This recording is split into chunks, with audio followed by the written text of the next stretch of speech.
everyone, it's Leanne here. I'm with CJ. Hey everybody, got the team back together. I know it's been a while now. Yeah, it's been a minute since we streamed together. I have to still have you back on my show, which I'm gonna be a lot better about.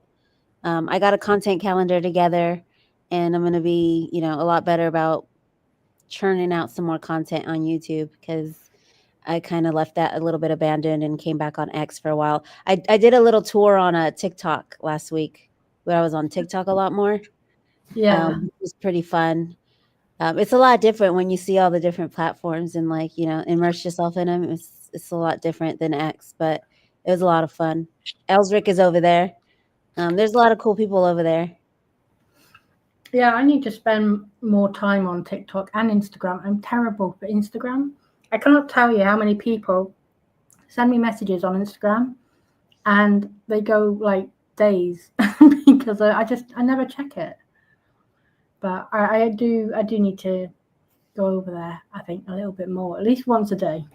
Yeah, you're actually the one. You and Lauren are the ones who got me on Instagram. Oh, and Donna Bowling, because there would be stuff that would be for Instagram, and I didn't have one, so I couldn't see. And Yeah. yeah, y'all got me over there. So I just started over there, like lurking. I haven't posted anything, but I've been lurking, liking people's stuff. I like the stories there. That's similar to like the TikTok stories. Yeah. So Um, I still haven't done Threads because I think you need like the actual app for Threads. I Or I don't don't know. probably use I haven't Threads. delved into Threads. No, I haven't because I think I looked at it once, but it was so I don't know. It was just worse than Reddit for kind of like bitchiness. It's very pro lively over there, so On no, Instagram? no on Threads. Oh, on Threads. Okay. Mm. So I thought it's not really for me. I'm in enough places at the moment. Anyway. Yeah, no, and it's hard to keep up with all of them, but it's, good to branch out and see what else is out there. I still love X just because it's easy. You could be like doing anything or like just finishing up a conversation and you could just write up a post, like it's super Yeah, easy to make content on X where you can do it like pretty much anywhere. Whereas like YouTube obviously is more formal and then, TikTok a little bit as well. Like you have to put more effort into it and Instagram as well. Like it feels like it's more work on those platforms than it is on X. well, I mean, I definitely think I feel like I work a lot harder on X on my Well, X because you post be than I threading it do. up. You got Yeah, you be threading it up. I love those threads. And you know what? Like I used to do them, but never like that. Like mine were just funny GIF and maybe a couple, like you go deep dive all the way through everything. And I love the little colored hearts and stuff. So yeah, no, you definitely put in a lot of work into your posts. it makes my life easier then here because then I can just pull it up. Now I've learned how to like screen share because I didn't know how to do that until the other week. But I can just pull up my own threads and all the content's there. Makes life a lot easier. Yeah, and So I've gone back to your threads, like I'll bookmark them, like a lot of the dockets that come out where yeah, you I'll do. bookmark them and then later when I'll forget and I'll be like, wait, what did this one say? Like I'll go back into your bookmarks because it's the easiest instead of going into court listener and like having to find the page and all that stuff. I'll Yeah. usually just go under yours and then look at the thread and it's always like easier to find. No. So we've had a lot going on. Um, I, I'll sort of start by saying I'm aware that there have been quite a few days worth of filings, and people honestly thought I'd given up on the case. I'd stopped covering it because I wasn't putting any threads out or anything. But I was on Cassidy's stream last night, and it's kind of no secret that I was helping. Cassidy wrote a motion to quash her subpoena, and she asked me to look over it and double check the laws and everything, and suggest any additions. So we covered that in depth on her stream. I think we were there for 3 hours in the end. It was a great stream. Yeah, if Really, anybody who's in the chat hasn't checked out Cassidy's stream with Leanne yesterday. It was so It was heartfelt. I yeah. cried during and after. Like it was real raw. It was emotional, and they went through the whole motion that was written up for the motion to quash that was written up. That everybody kind of is helping each other, which is so wholesome to see. And Leanne, that's why she's been MIA. With helping everybody. But yeah, if you guys haven't seen that one, go check that one out because it literally is worth it. It is. It's really good to see because, and I will do threads on the ones that I'll have threads ready to go for when they do hit the docket. But it's really good to see how we're approaching it. The kind of arguments are being made around it. The snark. There was a lot of snark in it. So it's really, I think everyone should go and watch it. It is a long watch and it's a hard watch as well. I'll be really honest about that. But it was so good to read through that. Obviously Ashley has also done a live today, and so I've also helped Ashley with hers. I think I've done more of Ashley's than I helped with Cassidy, because Ashley has obviously got the Canadian laws that we have to also, because we've got to make an argument for both. Because Google is an American company, but Ashley is a Canadian citizen and resident. So we made arguments in both Canadian law and American law to cover every single base possible. And that got filed yesterday. So hopefully that will appear on the docket. Yeah, and if y'all haven't checked out Ashley's stream this morning, it was actually really good as well. Super educational. So that was so cool. And there is a third person I'm helping, but I'm not going to say anything or about who they are unless they say themselves. But yeah, so that's why I've not been up to date with the filings. I missed Ludwig, we see you. Hi Ludwig. I missed the emergency hearing as well last night. So I'm here to hear all about it. I got it quickly. Yeah, it was. I got my first YouTube member. Oh, Christina, you angel! Thank you. Love her. I've never had a member before. That's so sweet. I literally just got monetized. Milestone! Literally. Congratulations! Milestone. Yeah, finally. I'm happy I'm here. Last week, this week, I got monetized at last. So I'm really, really happy. That's so cool. Well, yeah, that hearing yesterday was a surprise hearing, and shout out to at Inner City Press, because that man, he is so cool. Look, check out Inner City Press for updates. Christina, yes. Shout out to him, because if it wasn't for him, okay, so basically there I was just scrolling on X for a second when, I have my notifications turned on for him and stuff, because he covers other cases that are super interesting. Like, I know how you like to hear about other cases and stuff, and he's an SDNY and he's got some really interesting ones that he live tweets or whatever. But I saw it said Lively docket, or like it said something about Lively, and I was like, wait, what? Is there a hearing? And apparently I had missed that Lauren, like, I don't know, maybe 15 minutes before I saw that, she had tweeted the actual number to call in or whatever. So I never even saw the number. I just retweeted Inner City Press, and I was like sat for a minute, like refreshing, like, come on, what else is happening? It was like watching a TV show. And he sure did hold it down for the Diddy case. Yeah. So he was there and he was live tweeting it. And basically what had happened was that they were trying to hold an emergency hearing because you know how Jed Wallace got dismissed yesterday?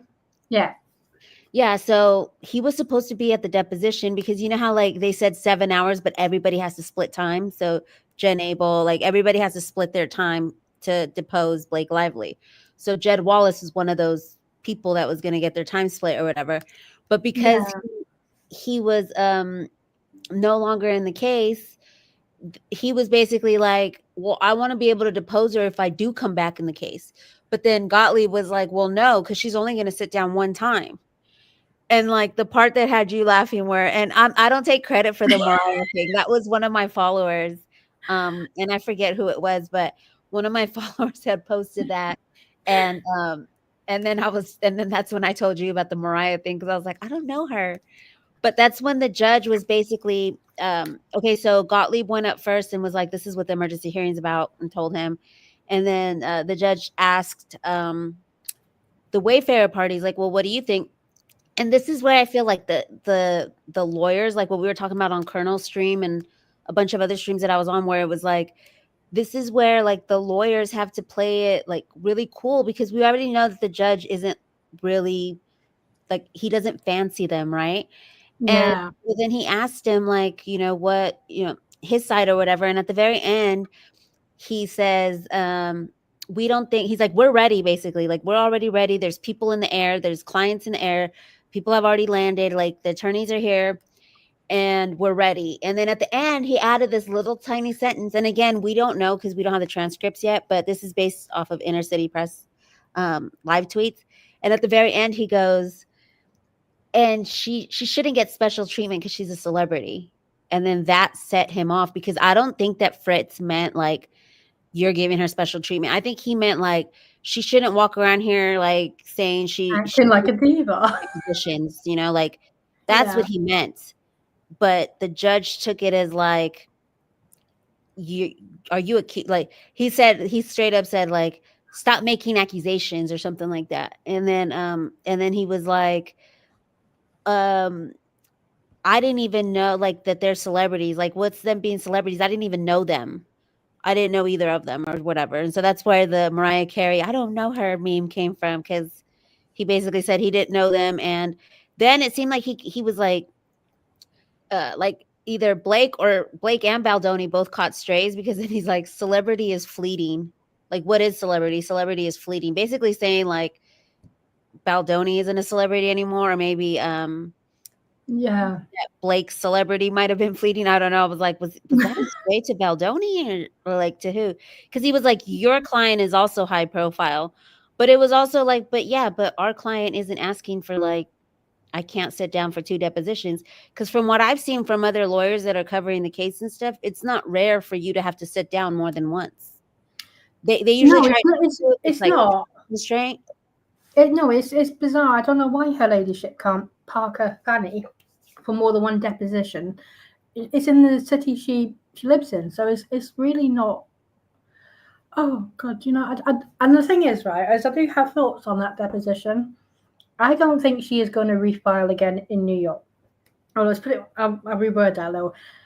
I'm going to be shocked if she refiles for Jed Wallace in New York, and the reason being is, right, she got the chance to specifically make a further argument out above the normal, amount of back and forth that you get, and it was specifically on jurisdiction. And the only thing she could pull out the bag is, well, Melissa Nathan lives in New York, so her jurisdiction should apply to Jed Wallace. And it was it was a total bullshit argument. And the judge didn't buy it. And if she could not make a good argument to stop him being dismissed in the first place, there is nothing convincing me she's going to make a good enough argument to bring him back to New York. Well, I had a thought, and like maybe you can debunk it or whatever, but because I was like, how is he going to come back if it's a jurisdiction issue, just like you, right? Like I was thinking like it's not like, because everybody was like, well, it wasn't on the merits, it was just da da da. And I'm like, okay, but once I read it and I was like, okay, so basically jurisdiction, how is he going to come back? And then one of the thoughts I had, I was because before this hearing there was another hearing where they were discussing scheduling, and he's like, Wallace's lawyer is like, we've already handed over all the discovery or whatever, or something like that. I'm just paraphrasing, but he basically insinuated that the discovery had been handed over. And so I wondered if the client list was handed over, and whether they could use something in the client list to establish New York jurisdiction based on him having clients in New York. No, that won't work, because they're not these clients.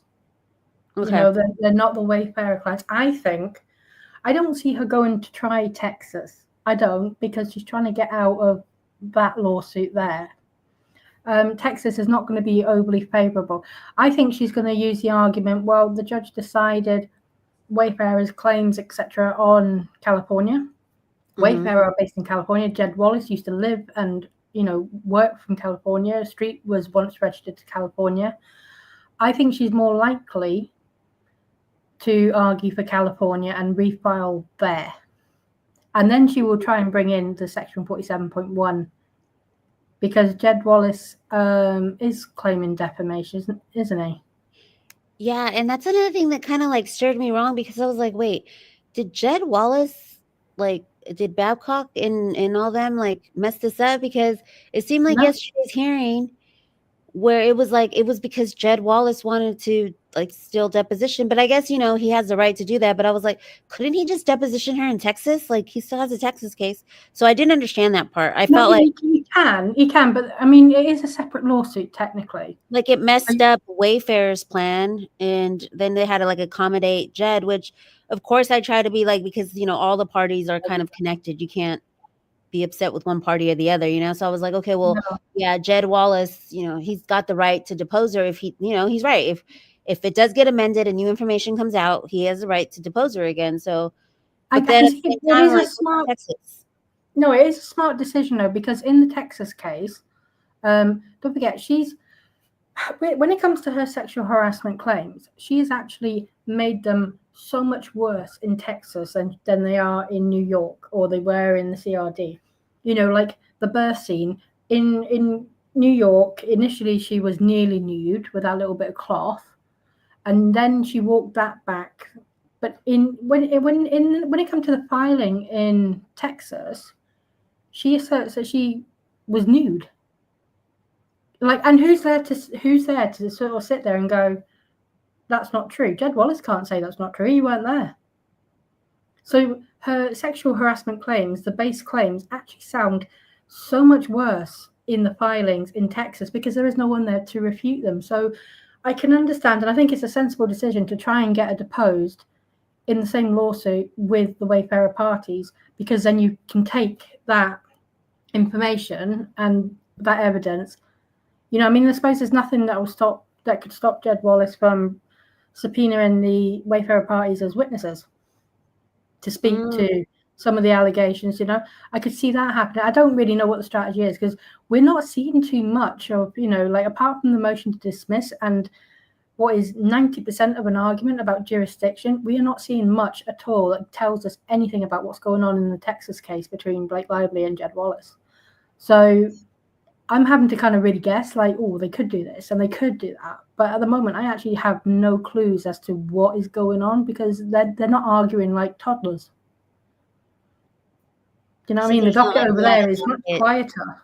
There's not a lot of stuff that we can read. It's like happening behind the scenes, basically. Yeah, I mean, I can guess. I can throw up and I can sort of sit here and say to people, well, they could do this, they could do that, and I think they're going to do this. I could do that, and that's what I'm doing. But it's just speculation, basically. It is speculation, yeah. At the moment, I've got no clues, and I would love to see something going on with that docket a little bit more because, the one thing I have done is I've compared what Blake Lively says in one docket compared to what she says in another docket, and I've picked out where, she is changing her story. How she's changing it, and it's quite interesting. But I don't think she's gonna refile for Jed Wallace in New York. I think she would be stupid because she couldn't make the argument despite all the chances and opportunities to do so. She just could not do it. Yeah, so I eventually was like, okay, maybe it's not Jed Wallace's fault. Then I went through all the motions. I was like, is this Jed Wallace? And then I was like, is it the judge? But I mean, at the end of the day, just with court and things, stuff just happens, and it just so happened that she just got another extension. Because when everyone's like, oh, why did they agree to, because it was mutually agreed by all parties, but I'm like, Wayfarer had no choice. It was like she didn't want to sit there for 2. Jed Wallace needed his chance to depose her if it does get amended. So it was like they were stuck in the middle. They had to say yes because that was the easiest thing to do rather than a placeholder amendment and then later come back and all that stuff. It was like there's going to be too much fighting and too much paperwork that it was just easiest to just, Yeah. because I was on, because I know I was I was in the middle of listening, me and Cassidy in our stream last night, and I know I was like messaging you and Lara, and I was messaging Roman and Ludwig, and I was like, quick, tell me what's going on. And I was trying to, because I was kind of announcing bit by bit, oh, emergency meeting, oh, they're talking about RICO. What? Yeah, that part with RICO was like, I want to get the transcript, because basically the RICO part was where he goes, something about like her having to sit down for the deposition twice, and then the next line, that's why I was like, is there more context to that? Because in the next line he's like, unreasonable would be us adding RICO charges. So I'm wondering if like either one of the lawyers or the judge or somebody said it was unreasonable to have her sit twice or something, and then that was his clapback. But it was from Babcock who said the RICO thing. He said unreasonable would be to add RICO charges. So I don't know what the context is behind that. But it could be that they are considering something like that. Yeah, that would not be beyond the realms. There is such a thing as a civil RICO claim. So RICO, for if anyone doesn't know, it means Racketeer Influenced and Corrupt Organizations Act, and basically it's like a series of acts, basically, and well, you know. There's a criminal element, there's a civil element, there's usually fraudulent stuff, you know, like bribery, extortion, money laundering, illegal gambling. There can be wiretap. In criminal, it can be, you know, things like drug trafficking and so on and so forth. We just saw it with Diddy. It's a bit of an organized crime, you know. And I thought something was coming. That's why they didn't refile, do a second amended, and you know, Van Zandt then come into the picture properly. And I think something is coming, because I think if I'm listening to what Brian Freeman said about, you know, exploring other legal routes, I think there's going to be something that's either, it could well be RICO, or it could be oh god, what was it? Abuse of process. I see something is coming from all of this, is my guess. But, you know, I do not know, so I can't say 100% sure. I'm just going to quickly cover, because there's a lot of people who are asking about Cassidy's filing. Yeah, I just saw that pop up on my notification. Yeah. Yes, so it was rejected again. It was actually Cassidy's fault this time. She just forgot to put an address in an email, because you've got to give certain information as part of filing. So she'd given a name. She'd asked that it be redacted, but she had forgotten to add her address and email contact details. Not on the it was in the filing. So she's taken that back. She's going to amend it, and then she put it back through again. So that's all has happened. That is all that's happened with that. Ashley's sounds like it. Nothing's gone wrong with that so far that we know. So, you know, keep an eye on that, because that went in last night. So can take a day or two. Yeah, well, it seems like it hit the docket just now, and then it got denied again because it got denied because she didn't have her address and a contact address. You know, the way she's done it, the workaround was, instead of putting her real name, was because there's subpoena in her channel. Her channel is a business. So instead of putting her real name down, she has she's basically put the name of a manager of her company. And that manager is basically signing this subpoena on behalf of the company, which is perfectly fine and reasonable to do. All she's done is just forget to put the address and the phone number down as well, which is, you know, is required. So that's why that has happened. Lara is also joined as a member. Thank you. And I'm not a bot, 55. Thank you. And Kinney, So, this is really nice. I feel blown away. My first members.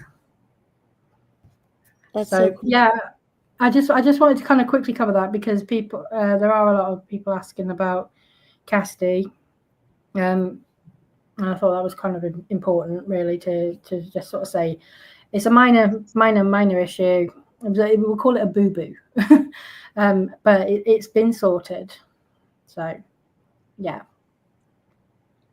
That's great. So yeah, we did that hearing yesterday too.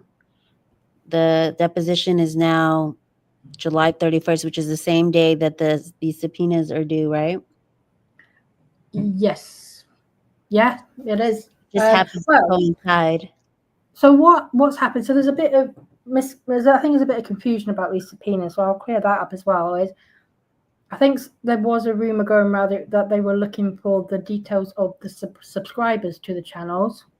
That's not true. They are just looking for, like court of random opinion. They are looking for Lauren's name, address, phone number, bank account number, IP logs and stuff like that. They are not looking for any details of anyone who subscribes to Lauren's channel. But I can see why people are confused by that, though, because obviously, when you subscribe to a channel, you are classed as a subscriber. But when a content creator creates a channel, technically they are subscribing to YouTube. So that's what that means. What was the other bit of information? Oh, yes. So by the 31st of July, the content creators are supposed to have sent back in an email to Google a court-stamped objection. So what that means is like Cassidy, she's written her motion to quash. She has filed it. When it goes on the docket and it's got it's stamped with the court number and everything, then you just see the blue writing at the top and the bottom. Mm-hmm. That is court stamped, and once she's got hold of that, she can then forward that on to YouTube and say, not YouTube, to Google and say, right, I've objected, and she's going to then pass it to Google. Google then should actually pick up and kind of defend giving the data over then. So that's what's needed, really. I hope does that make some sense? Am I making sense? Yeah, and also, something that we were talking about today was, that it's coming around the corner, and it does take a little bit of time to hit the docket. So for you to wait until, I'm sure a lot of these people probably have lawyers and stuff, but for those who are pro se or whatever, it takes a minute for it to hit the docket, and Google needs the actual stamped file. Yeah, I will say, I know there are some creators who are choosing, they've got law firms already, or they've chosen to instruct solicitors, and that's absolutely fine. I'm not entirely sure it's needed, because this should be an easy to quash motion, because there's no real relevance here at all. It is overreaching, it's overbroad. It is chilling free speech rights as well, in line with the First Amendment. And I think it's an incredibly easy argument to make. And I will say as well, because we've got a template for the US, we got a template for the Canadians. I can obviously put together a template for anyone who is European or British. But if any content creators who have been subpoenaed haven't got legal representation and just want something to file with the court to then get it stamped so they can send it to Google, we can do that. You just need to get in touch with either myself, with Cassidy, with Ashley, or with Lauren. And we can help them with that. And they don't have to incur, because I think Lauren and Ashley and Cassidy, they were quoted, I think at the minimum was $25,000. And at the highest, it was $150,000. And I just think that's so much money just for a simple motion to quash. Yeah, Omar did say that there was no need for a lawyer. I did pull up your other comment, actually. I just had it a minute ago. So, Sheshti Flower, she, yes, it is going to be harder for them to try to subpoena her data because she's in the EU and she's protected by, she got protections of the Hague Convention. It's not impossible. It's like Ashley. There are ways to get a subpoena for someone who is in Canada, but it is, as like there you got to get like letters rogatory. That's what it's called, the process, and that's why you got to satisfy Canadian court, like a 6-point test, and then you get consent to obtain data, basically. But it is a hard test, and I'm telling you, the subpoena will not pass that test. So that's my kind of view on that. Oh, bless, thank you. Monetized. I know. Thank you. Oh, Kenny, thank you so much, sweetheart. Love and respect you so much. Yes, we do. Oh, we do for sure. And that's so cool that you've been helping everyone else that's going through all this stuff, because it's stressful. And like watching Cassidy yesterday on the live, like it really just hit home how it's stressing a lot of people. Like, there's everybody reacts to it differently, and some people, like it didn't affect as hard as other people, but there's a lot of people who were literally just minding their own business, like making content, and then next thing you know, you have a subpoena. It's like, yeah, no, that was definitely to intimidate and silence, and it almost worked as well, because some of them were like, I wish I'd never said anything, or I'm probably going to stay away from this case. And it's like, it was actually having the desired effect. That's the worst bit.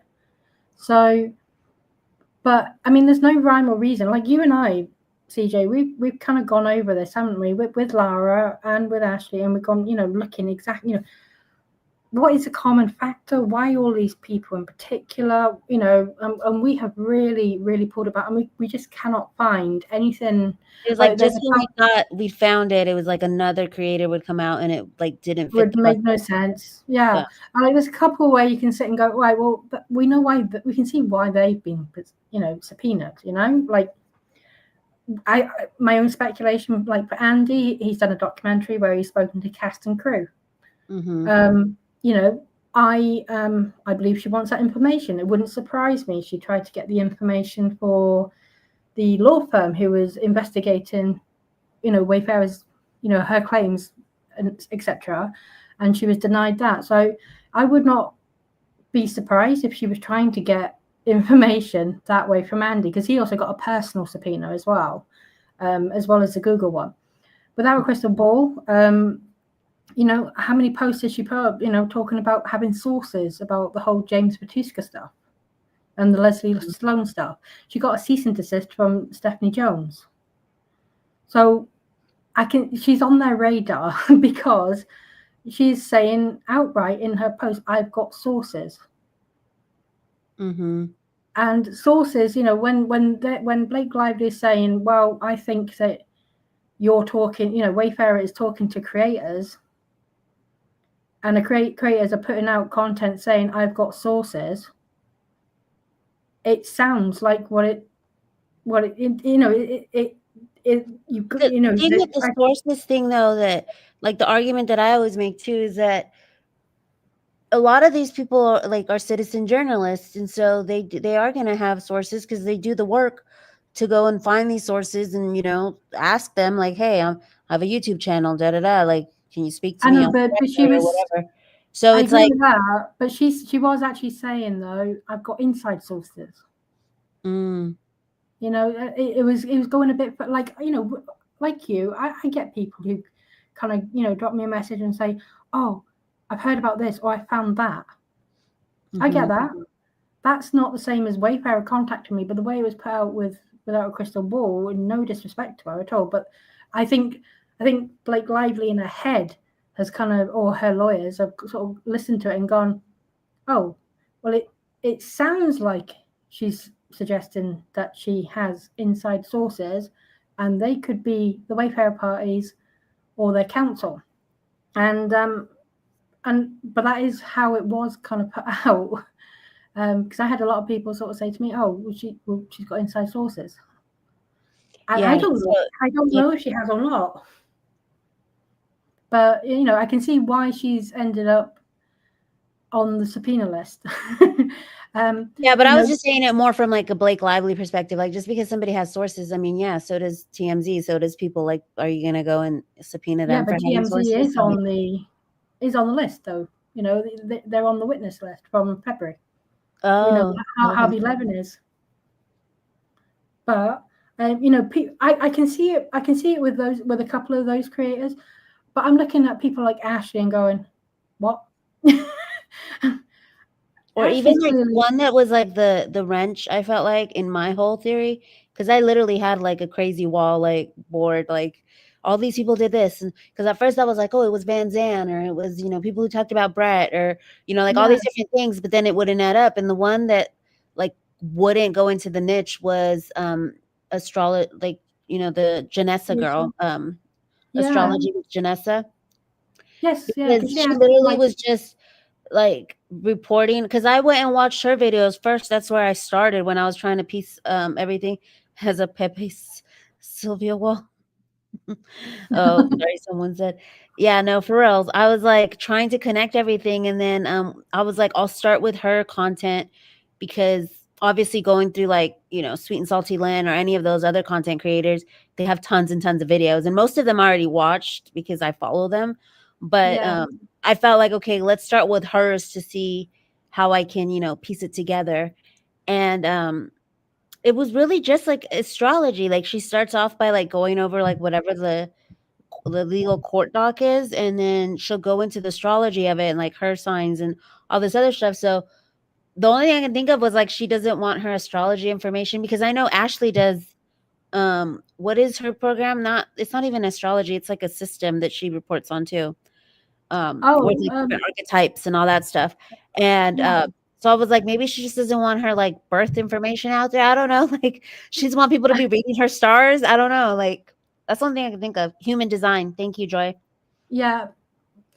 Oh, thank you, everyone. Yeah, it is. But human I mean, aside from talking about, because she did, she talked about Nick Shapiro a lot, from the CEO aspect and everything, and PR aspect. Oh yeah. Which is that's her specialism. If you want to know about Blake Lively's kind of PR tactics and moves, Ashley is the person to go to for that, because she is just incredible at breaking it down. And but even with that, because that was some time ago, I still can't point to something that would have triggered her like needing to be, kind of, well, I call it a digital colonoscopy, because that's what it feels like.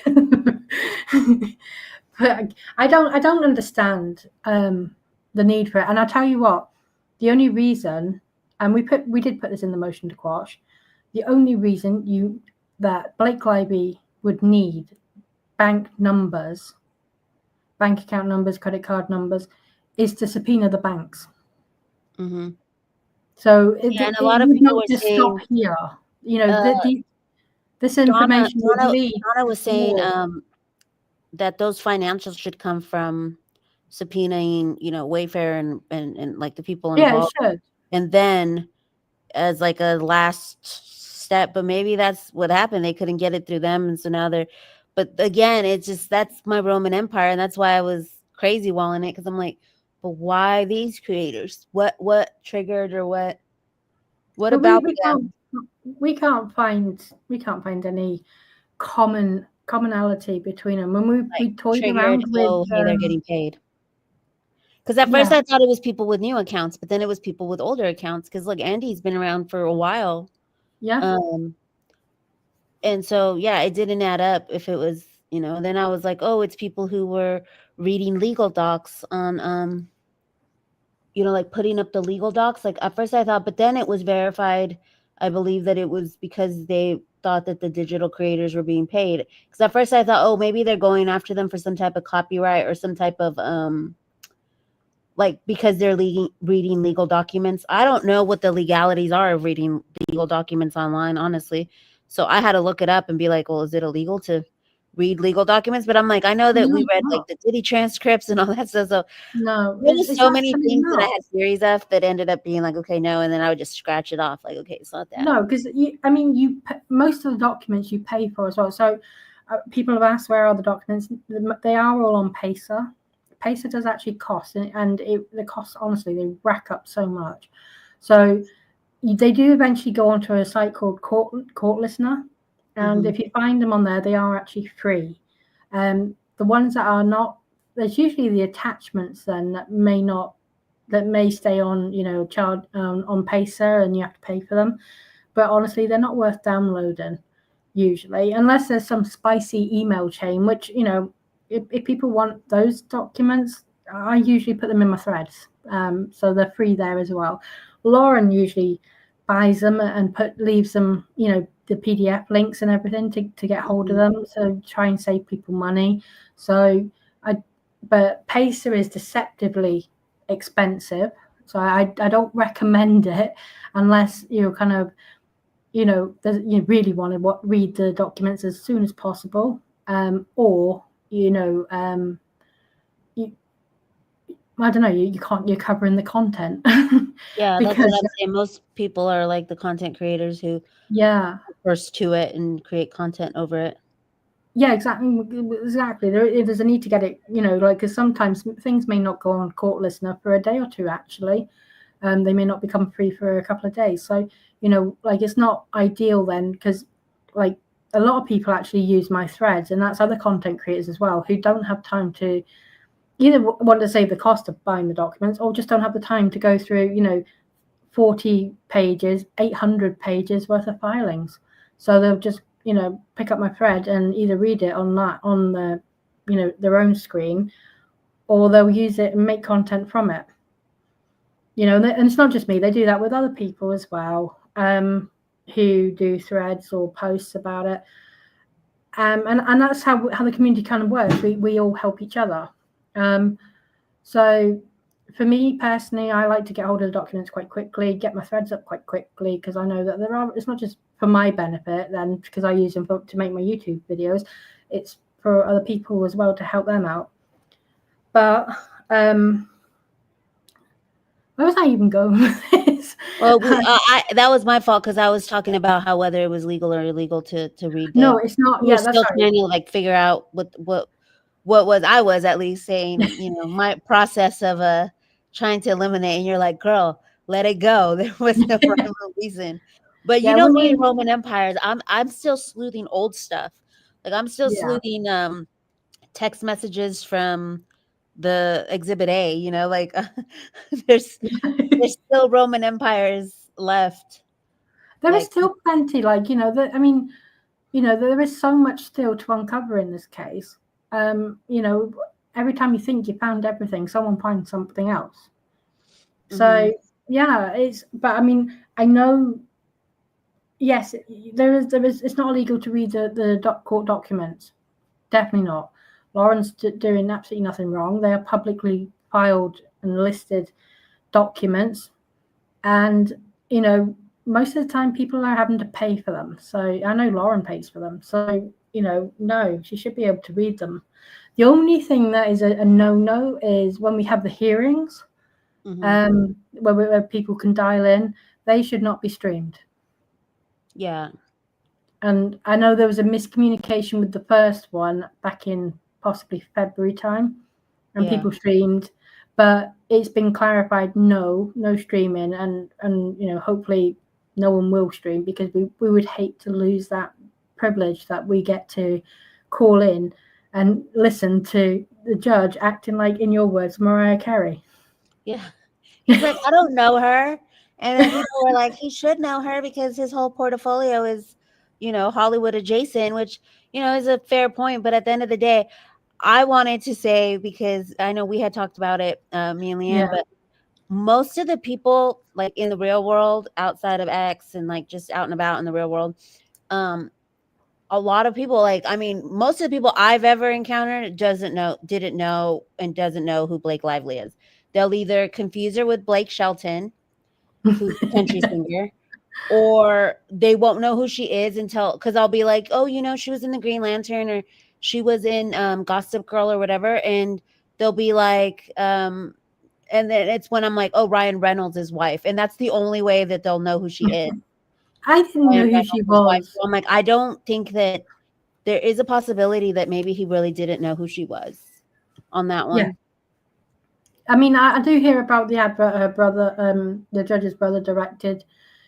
In my view, and this is just from the legal perspective, but that on its own, and that is all I'm going to talk about on its own, is it was one line in a 3-minute advert for when Obama was running for president.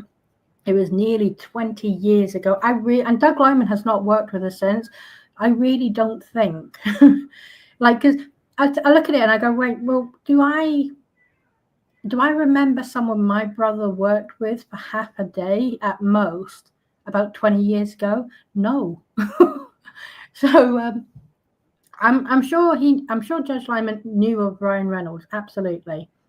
Who doesn't, really? There's not many people who don't, but then you're going to find, there's not going to be many judges that have never heard of Ryan Reynolds. So that's kind of like, trying to get a completely, neutral judge who knows none of the parties is an impossible task in these kind of high profile, court hearings. But I don't know.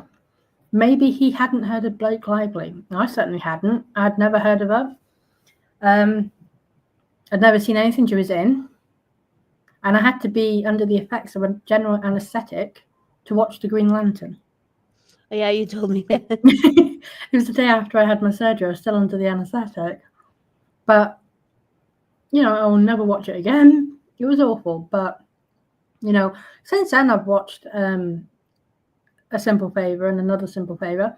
Not the worst films, actually. Quite enjoyed them. But, yeah, I had not heard of her.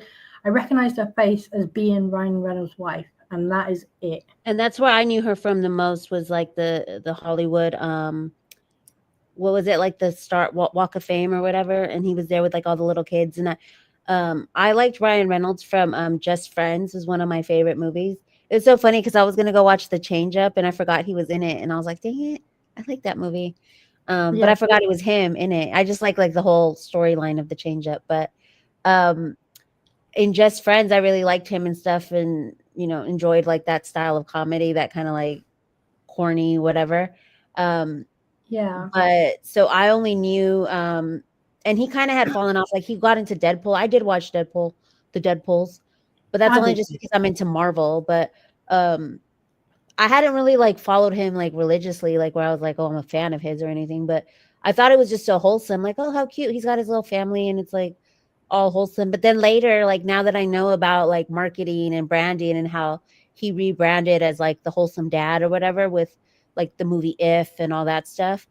Now I'm like, oh dang, like it worked on me, like, because that's how I was thinking. I was like, oh look, it's like the wholesome dad and his little family. So yeah, and I remember when Blake Lively first filed her, like I remember just sitting in the bed because I had like a cold or something, like the flu or something, and I was like in bed and I was like, ew, that's so gross. Like, why would anybody do that to Ryan Reynolds' wife? Like, that's so messed up. Like, I was one of the people that initially like believed it when I first read it. And then it wasn't until later that like more stuff started coming out where I was like, because there was just like too many holes in it. I was like, wait, what? Like, it didn't add up. I'll be honest, and I have said this before, I didn't believe it at all. From the very beginning. From the very beginning. I mean, it was kind of unbelievable because I was like, the one part where they said that there was like people like looking at the cameras as she was like nude or whatever, that like he had like, and I'm just going to summarize the way I thought when I read it. It was like, I don't know if that's exactly what it said, but when I read it, it was like, dang, so he had like his friends holding like the camera so he could like see her or whatever. Yeah. Like he didn't turn off the cameras. And that part was just like, dang, but it's like Ryan Reynolds' wife. Like he's like really like big. Like, why would they do that to Ryan Reynolds' wife? That's the part that seemed unbelievable, where it was like, really, he invited his friends over? Because you remember one before, it was like the surgeon was just his friend.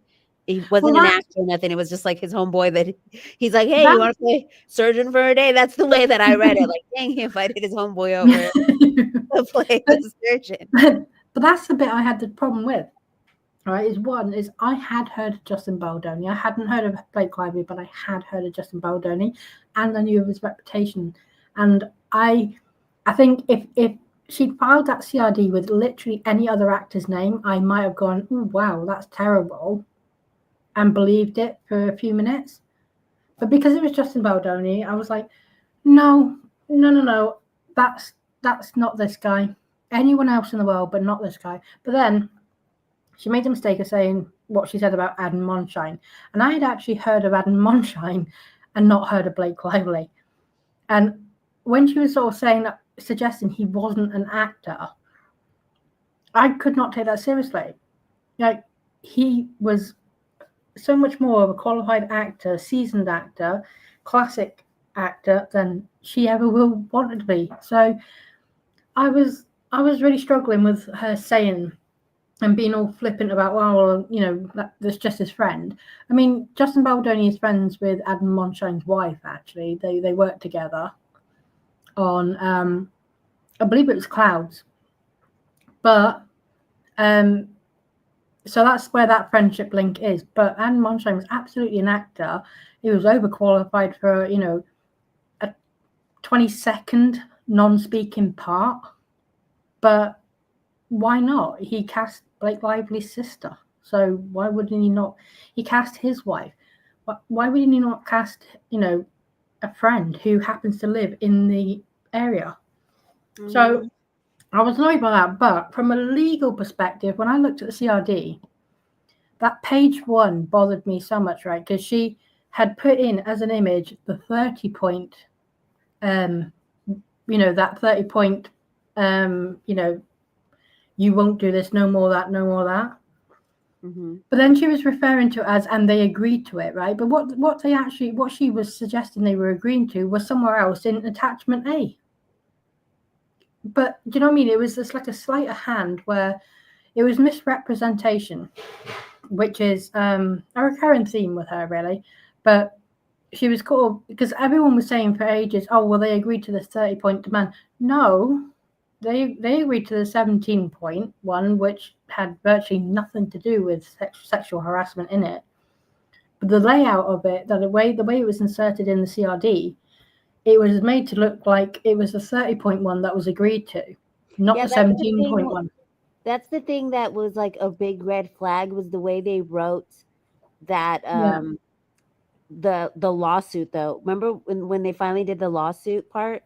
Not the CRD, but the actual lawsuit. It starts off with the 30-point list. Like, there's like 2 paragraphs and then it goes right into the 30-point list. And I was like, wait, that doesn't make no sense, because like later on, so it was basically to like confuse the reader, because it goes like in a big like loop. It starts off with the 30-point list and then later mentions the 17-point list. Whereas that's why Emily D. Baker was talking about how Brian Friedman's was so easy to read for a layman. Like it was right there. You could just read it timeline. Like this is how it started, and this is the middle, and this is the end. Whereas that 30-point list always was like the red flag for me, because I was like, wait a second. But then later they say, and it did work, because how many people got those two mixed up? Yeah, exactly. But it's misleading.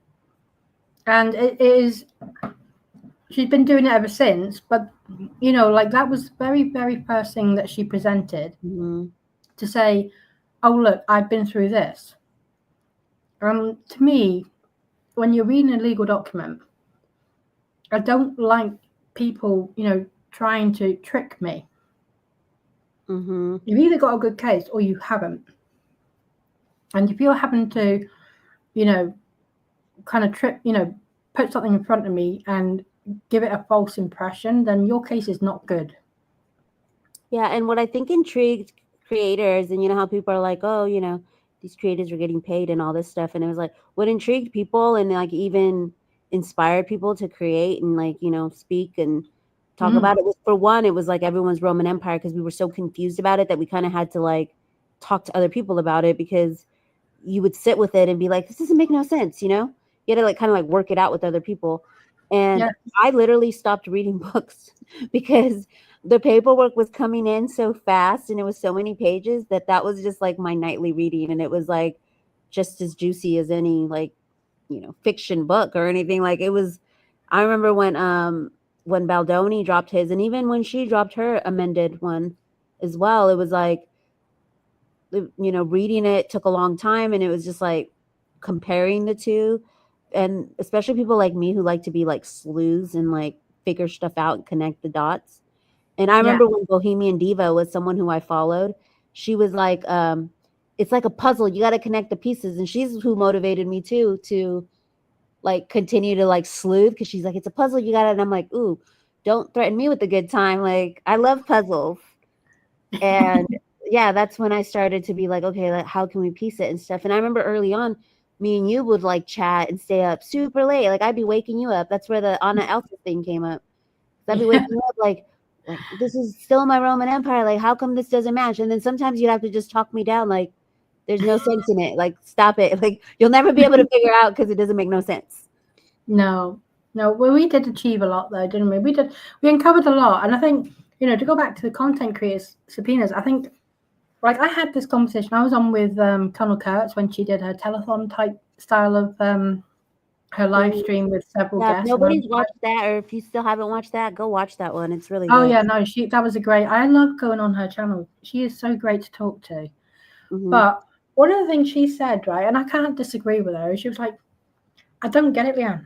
I really don't get it. How come me, you, and CJ, how come we've not had a subpoena? And I was like, well, I'm surprised, to be honest, because I have been, I'm forever, I've never hid for a moment. I've emailed, various Wayfarer lawyers in both law firms, with stuff, starting with the metadata find, but, various things. But obviously, you found the ARIA manual thing, the lost recording.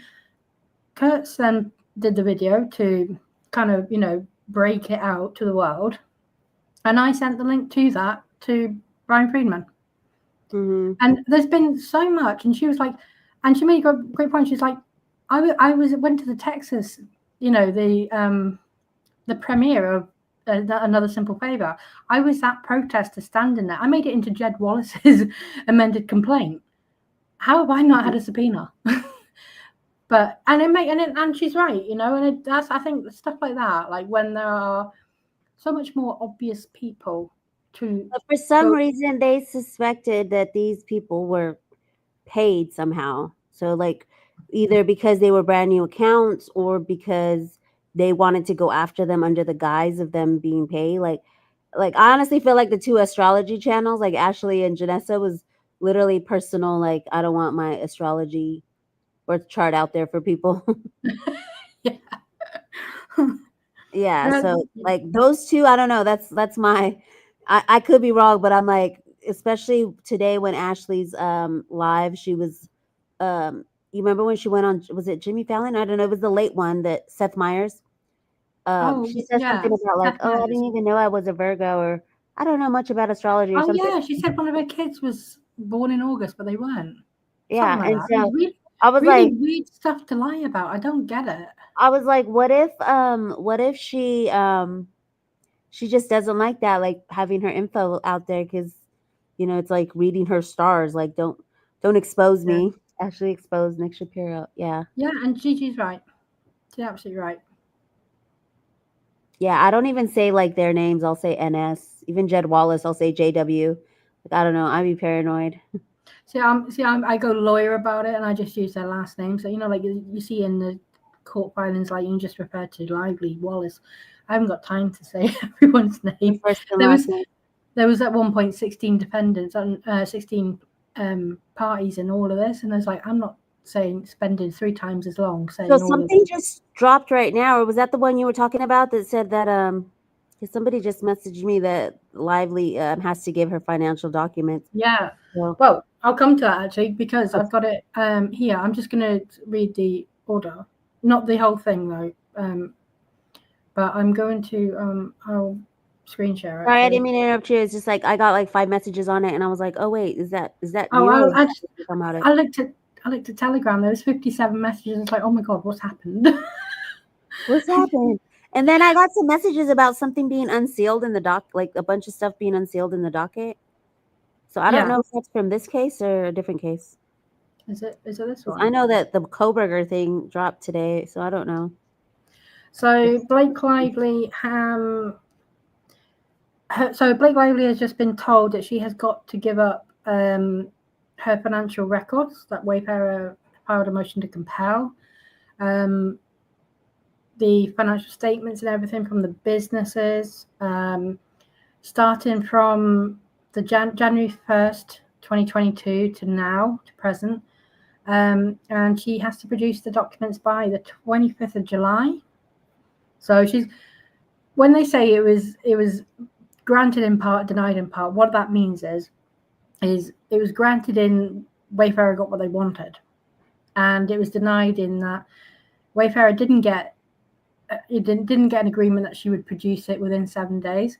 She's being ordered to produce it within 8 days. So it's not a big loss, just in case anyone kind of overstates, like, oh my god, well, part of it was denied and it was a huge loss. No, they just have to wait one more day, that's all.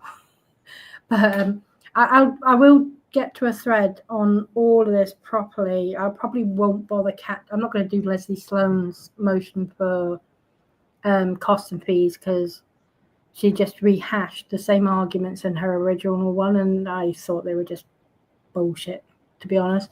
I don't think she's going to get it. She shouldn't get it.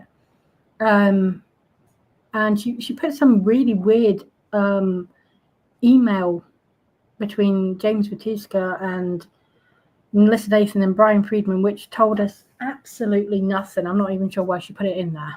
So I was a bit frustrated that I had to pay to download that, because the email literally said, you can message us here. And that was it. I'm not sure what it was trying to prove. So I'm not going to cover that. What else am I outstanding? I can't remember. I will get to chat. I see everyone in the chat saying hi to me, and like I would type, but I don't have it up on my phone. Normally I can be in the chat at the same time, but my phone died. And then if I type on the laptop while I'm on here, you can hear the typing. So I don't want to type, but I just want to acknowledge the chat. Hi y'all. I see y'all. Oh, everyone's been really Thanks for coming great today. So yeah, that's that order. Yeah, she's got to produce everything by the 25th. Which makes sense, because if she's asking for, a lot of people were saying you're asking for financial records and yet you don't want to provide yours. So well, she got Wayfarers, and why shouldn't she produce hers? She is also claiming defamation. So it's not strictly a tit for tat thing. Wayfarer don't have any claims left now, so technically they didn't actually need like her net worth and things, because they're not claiming from her. And the reason you request net worth is to ascertain, like how much you can seek in damages from the person. They're not got claims. So I'm surprised that the judge has allowed it. I didn't think the net worth would get in, but it looks, I mean, I haven't gone through it with a fine-tooth comb, I will give that caveat, but it seems like they got everything they wanted. I'm not going to go through everything. I mean, that was such an asinine argument from her, though. Didn't you see that? But like, she's saying, oh, my businesses, I don't know how, I don't have their financial information, and I've tried so hard to get it. It's like, woman, this is your business. If you don't have control over it.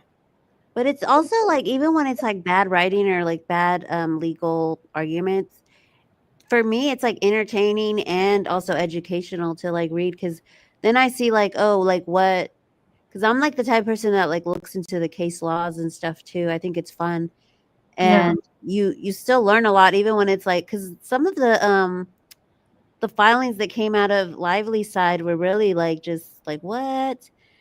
And I mean, they didn't work and you saw them fall flat. But then some of the ones from Friedman that I thought would definitely work, they had really strong case law, and sometimes even Judge I always call him Judge Lehman. Is it Lehman? It's Lemon? Lyman, yeah. Lyman, Judge Lyman, because people put lemons and then they always mess me up when I try to say those names. Judge Lyman, his own rulings, where I was like, oh, they're definitely going to get it. And, this is like a strong argument, and then they don't get it. So it's like, it's hard Yeah. to go based on it. But it's always an interesting read. But yeah, when I saw that where she was like, I can't get it through my business, I was like, well, wait, like, don't you like have like I mean, like you're the main person. But then I thought like, well, maybe some of these celebrities and stuff have like accountants and like things like maybe they have to jump through hoops too. But I mean, in no way do I see like she couldn't be able to get it at all. Like maybe it's just going to take a little bit longer. Yeah, no, absolutely. And they're entitled to it. Not Kenny with all the lemons. Kenny. I mean, I have this. Oh, yeah, this is one of the ones I haven't done the thread to, and I was like, oh, I don't know if I'm going to, because I don't think everyone's going to love what I'm going to say. But I thought she made, in her response to this motion to compel, and I'm not saying that she shouldn't produce anything, but I'm saying that her arguments back weren't that bad. In that, she's right. Wayfarer don't have claims, so they don't need some of it. You could argue. Right? I'm not saying that that's what it should be, and obviously the judge didn't agree with that. But also, she didn't say, well, I'm going to sue for $400 million. She did not make that statement. Wayfarer did. So I did consider that, and I thought, well, they're not unreasonable points. And because I'm covering this from a legal perspective, and I've always said, I mean, I'm very pro Baldoni. No one can be mistaken about that. But, if an argument from any party, regardless of who it is not that bad, or I think that's a fairly good argument, or this lawyer has done a good job on this, I will say that, because I'm not going to be, an asshole to them just because I don't support their client. If I think there's some good legal work or a good legal argument, as a lawyer, I am going to say, yeah, actually, that was pretty good. And I did think she made a couple of good points in her response, in her opposition to this motion to compel. So I haven't done the thread. I don't know if I'm going to be, because now I've just kind of said it here anyway. But yeah, I thought there were some good points. As I said, no, obviously the judge had his own view and didn't agree with her, and he has compelled her to produce all her shit. So yeah, I'm happier. I think that's the right decision, though, because at the end of the day, she is seeking damages. She may not have specified an amount like Wayfarer did and kind of, gone on a bit of a press tour about it, but we're all clear. She is seeking damages, and actually, if she does put in her request for the treble damages, as I suspect she probably will, then she's seeking substantial damages. She did claim, well, I was so badly affected. My husband was affected. My children were affected. I lost jobs. My businesses, tanked, all because of Justin Baldoni and Wayfarer. So she has put those things at issue. And even though she's withdrawn her IED claims, her intentional emotional distress claims, which are the significant damages, she is still claiming the garden variety. She still got which are not much. They're really not big claims at all. They are, in fact, they're so small. They're just kind of, like a token claim that you would expect to go hand in hand with other claims like, sexual harassment. So she's not going to have to prove them to the same standard because they are such small claims. But they are claims nonetheless, and all of these things add up. Does that make sense? Yeah. I'm just going to quickly just say thank you. Thank you, Nikki. Angel's voice is saying she can't hear anything. Is anybody else having trouble hearing? Is the chat muted or? No. P holler. P holler can hear. Oh, Christina's saying she can hear. Okay. No, you can hear. Let me Okay. just refresh it, Angels. Sorry. I just thought she said it couldn't hear. I'm like, oh my gosh, can they not hear us? I thought this was a duplicate one, but it's not. It's a second one. Thank you again, Nikki. Really, really appreciate that. Who else? I think you had another super chat from Yeah, I got it here. Thank you so much, Mama Ditia. I hope I say these things right. I've been worrying about the day I've got to say names in case I mispronounce it and butcher it. But thank you so much. I really, really appreciate that. And let's see. Shanonos, I hope I've said that right. Thank you ever so much. When I read New York Times, I believed her when she implied that JB made her market film as rom-com and thought, what a jerk, he made her look dumb and put her in awful clothes. Oh my God, those clothes were terrible, weren't they? They look like, potato sacks. Anyway, come to find out, Ryan Reynolds did the marketing and Blake Lively picked the wardrobe. Yeah. Do you know if anyone should be sued for a smear campaign of Blake Lively, it's Ryan Reynolds. Yeah, and that that's the marketing is crazy piss part poor. because there's been like all this like talk that it started off with the wardrobe, and that's the thing. It was like if I could pinpoint it to like when things went wrong, it was when Baldoni went and talked to her about the wardrobe, because then she got triggered, and then she probably went home and told Ryan, and then Ryan probably got triggered for her. Like like if your wife comes home and is like, "Can you believe they said this?" or whatever, like. He's always going to take her side or whatever. But the wardrobe, because I was like, what if Book Talk hadn't like gone after her with the wardrobe? Like, how would it have been different? Like, would it have just been like, I don't know. I always think about that. That's one of my Roman empires of like, what, like, I play it out in my mind of how the scenario could have gone out differently. Like, would it have just been like, what if she had just worn like cute little dresses or whatever, like what people imagined Lily wore in the book or whatever. Because the Book Talk people, and those are like mostly like Gen Z people that like they'll go after it, like, on TikTok. Now that I've been more on TikTok and there's more like like the Gen Z crowd where like things will just go viral like super quick. Like there's nothing that gets past them. And I think that's where it happened. It wasn't like people getting paid, I don't think. I think it was just the crowd, the Book Talk crowd, and the way that they're like you're not gonna mess with my book, like you're not gonna make it different. Because even on Facebook though, with like the older crowd though too, I remember seeing Colleen Hoover's page where it was like not my Lily and not my Ryle, because they even went after Baldoni being too old. Like that's not my Ryle. And I'm just like, okay, well, like literally, like people make remakes all the time, like calm down. But no, people were going like super hard. And so I mean, I think it worked a bit better with Baldoni because obviously he was written in as a neurosurgeon, and realistically, a neurosurgeon is going to be, in their late 20s, early 30s minimum before they even qualify. So, for him to be, in his 20s was ridiculous. I never kind of bought into that. So I think they could get away with aging up the character of Ryle.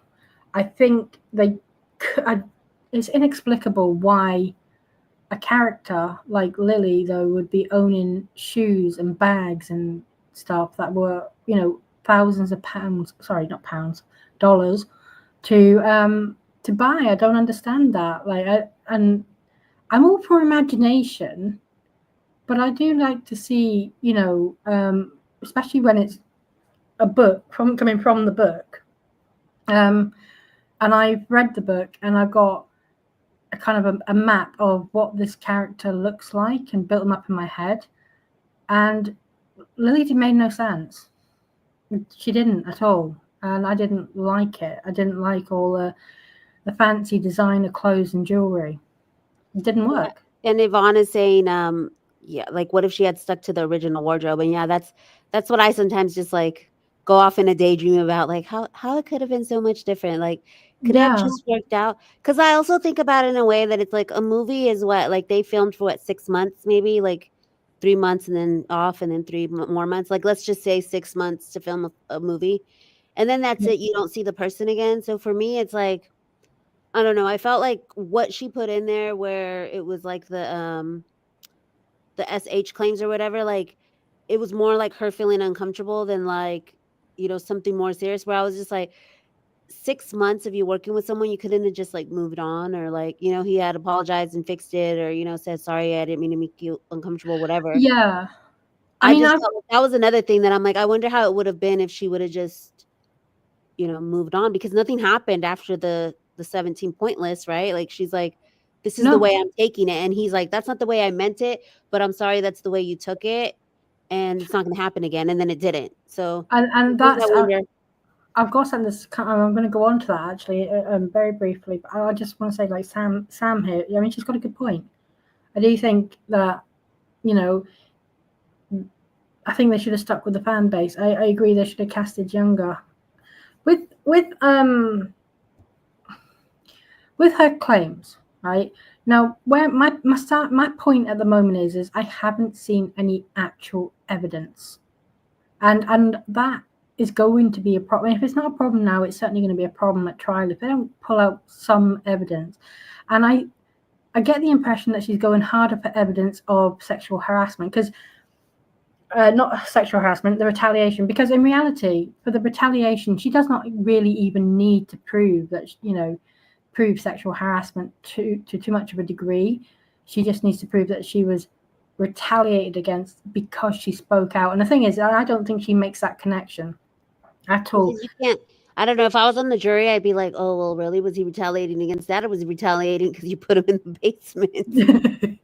Well, like, that's what I would be if I was in the jury because I'm like, the SH claims were like way back when. Like, exactly. And you can't, that's not how that works. Because if you look at the, I think it was like, one of the points in the 17 point might have been point 17 actually was like the last one. It was like, and anything you do, any change of tone, any different language, any different facial expression, it's like, woman, you are making this far too broad because she was like anything, any change, no matter how subtle, is going to be classed as a retaliation. So when you look at the wording of that, right, it's far too broad. In fact, I'm going to go one further. I'm going to bring it up whilst I'm talking and kind of get into my point. But you can't make things so kind of broad that the person you are speaking to here it is actually, right, so I'm going to screen share. Where is it? I'm still navigating around here, sorry guys. I'm still figuring this out. Right, so can you see that? It's point 10. So point 10, there shall be no retaliation of any kind against Blake Lively for raising concerns about the conduct described in this letter or for these requirements.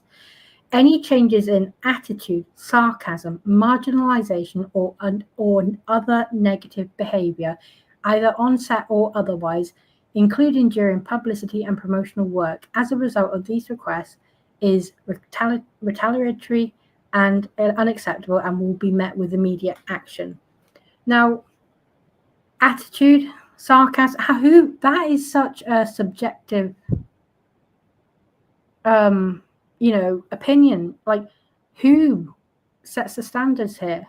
What if they just come in and had a bad day? So like their attitude today is because, I don't know, like a child is ill, there's been a death in the family. I mean, how does she know? How can she prove that is because she had a meeting 8 months before saying, well, I want this producer, I want this music composer, I want my husband to be my representative. How did she know that someone's changed in mood, in 2 years from now is going to be anything to do with anything she's ever said about? Yeah, that point right there, I felt like trapped them because there was like, you couldn't, even if you were just being a director, because have you heard director stories from Hollywood? Like there was a recent one that people were, or somebody had tagged me in that said like, the director had like yelled at them or something, and like they had tagged me like, oh, Blake Lively could never or whatever. But like directors in Hollywood sometimes can come off like brash or harsh, and sometimes it's like a learning experience where it's like, if you ever seen that one drum movie, I forget what it's called, but the one movie where the kid is a drummer or whatever, and his music teacher like pushes him, and it's kind of like a dark movie, but No. in the end, he kind of becomes like the best drummer ever through like this weird, like, dark way of like the teacher pushes him or whatever. So I don't know. I feel like sometimes directors, push the actors in a way, and maybe sometimes it is like just mean and uncalled for. But from what I've seen in Hollywood throughout the years and like watching films and stuff and seeing how, actors talk about different directors, there are some directors that are harsh. And it's like, if they're going to give you a note and then you're going to take it as like, oh, he's being negative to me, but it's really just a note. Like, that's how I felt when he was talking about, take the jacket off because the character would look more sexy. Like that was just a note. And then she took it as like, oh, you're trying to make me more, you're trying to sexualize me. But it was like, no, that was a note on the character and him as the director, what he wanted to portray in the shot with the character. Yeah. So, yeah. No, absolutely. And, as a director, he's got an idea and a vision in mind for the character. He's bought the wardrobe because, she blew the budget. He's paid for the clothes that are on her, and she is the lead actress herself has told her director, well, I'm going for sexy. So when the director calls the character, the wardrobe on the character, sexy, it's stuff like that makes me think, right, well, you told him that's what you were going for. He's the director, and then he's trying to, say, well, I think he was just trying to communicate, well, we've achieved the objective.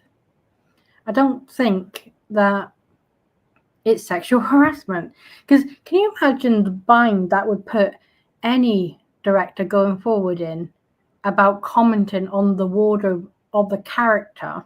Mm-hmm. If that could be considered sexual harassment, even if we took out everything else, right, and we were just looking at that one thing alone. And then even the part where she says any changes in mood, like, have we not all worked with like moody bosses?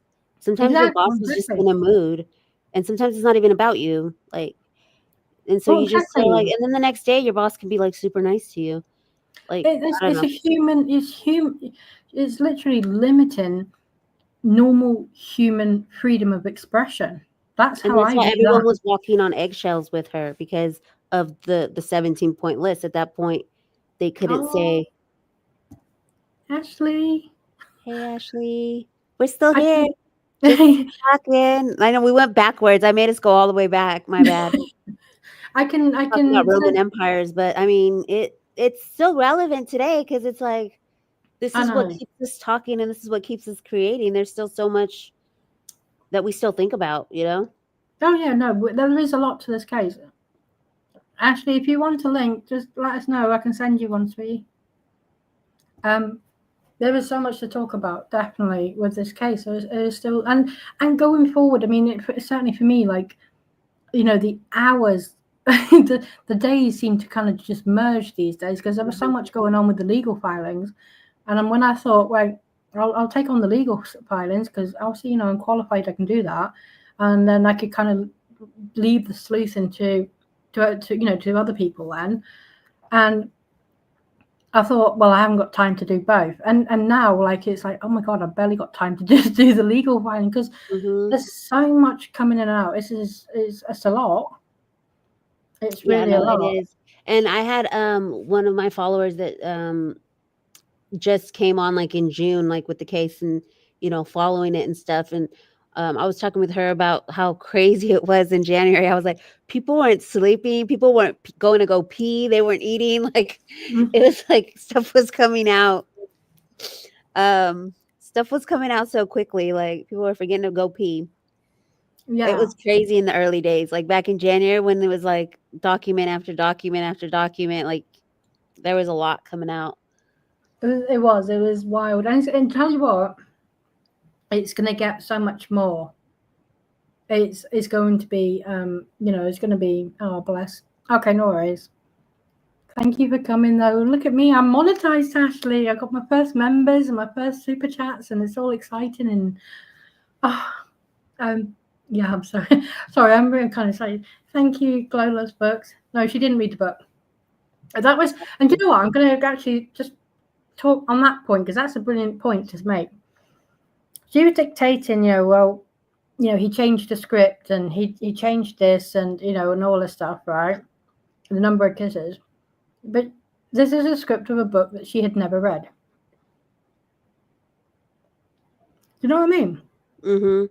And she wanted to put her yumminess into it because she would always like put her own self into the characters type of thing. Like she even said it on the red carpet where she's like, I have to put some of me. There was another interview too where she's like, I didn't react the way I thought Lily would react, being in a DV situation.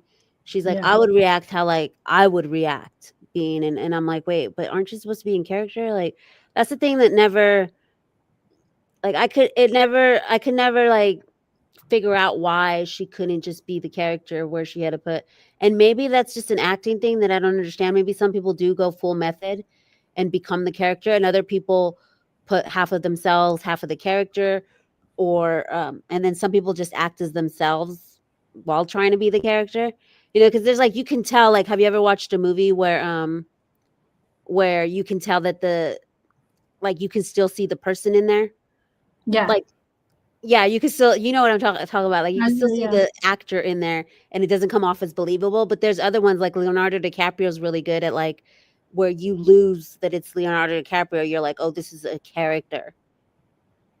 So, anyways, Luna. Yeah, we're gonna give a shout out to Ashley's Shout out horse, to Luna. Ashley and Luna.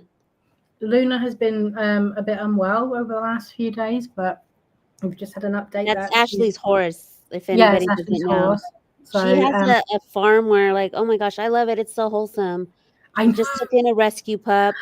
She's got the ailing horse and stuff. So if you guys go over to her channel, I think she has like a link to her farm stuff. Yeah, I mean, Lara, if you could put Lara, are we able to put some links in for Ashley and CJ actually? Yeah, I just love that Luna's doing better because through this whole subpoena saga, we were like, I just want Luna to get better. Like, not only were we like, oh my gosh, you just got a subpoena, but it was like, we were waiting for the vet and all that stuff. So I'm glad I that know it's been a wild ride, isn't it? Like just with Ashley alone, it's been so wild. But thank you so much, Ashley. I'm really pleased. I'm really grateful for you saying that. And she says some really lovely things about me this morning on a live stream, and honestly, I was in tears listening to it.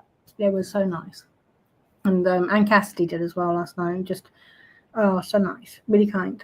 But thank you. I'm so glad Luna is getting well. She's not getting any worse, which is a good sign. Hopefully the tides keep turning, and this is the start of the end of whatever little problem she had going on. Bless her. Now that it's like been filed, her stuff, and hopefully Luna's on the up, and because that's how it is. It's like ebbs and flows. So hopefully we're like on the up and up with this. What else is there? Any other news for this case? Because we have got an announcement on a new show we're doing, so we were going to show that as well. I think we pretty much covered everything that's like happened since before the subpoenas. It was just the Jed Wallace dismissal and all that stuff. So I think we pretty much covered everything. Yeah, I think so. I mean, the subpoenas are it's a pain in the ass, right? It really is. For the people who have had it, it's unfair and it's really stressful.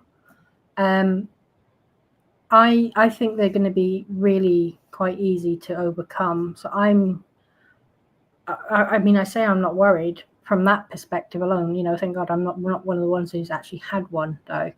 But I think when I look at the motions to quash that have been put together so far, I'm not referring to all 16 people here. I'm talking about the ones that myself where I've worked with Cassidy, I've worked with Ashley and one other person. And I'm happy with the arguments. I mean, we have thrown absolutely everything in there. And in Ashley's, we've thrown everything American and Canadian into hers. So I feel like there are some really, really good solid grounds, and we've had no explanation for this, for the relevance of all this data, what's it going to be used for, how's it going to be used. But you can't just kind of do a grab. There's got to be even Omar last night on Colonel's, or the one she posted today that they recorded last night, he was saying, like, it's little chance that this gets too far because of the grounds. And Judge Lyman has said no to things. He has said no to discovery in the past, where Blake Lively has filed something. It's been far too much. It's been too broad. It's been irrelevant, and he has said no. So I don't think he would be afraid of doing that. I have seen him do it before. I think the only other thing that's really kind of important, I want to see a decision on, is going to be the Friedman law firm subpoena. Because honestly, when they moved from California to here, like having worked. Sorry, that was my watch. Having worked in a law firm, I find the request, like, it is unbelievable that she's put that request to the lawyers.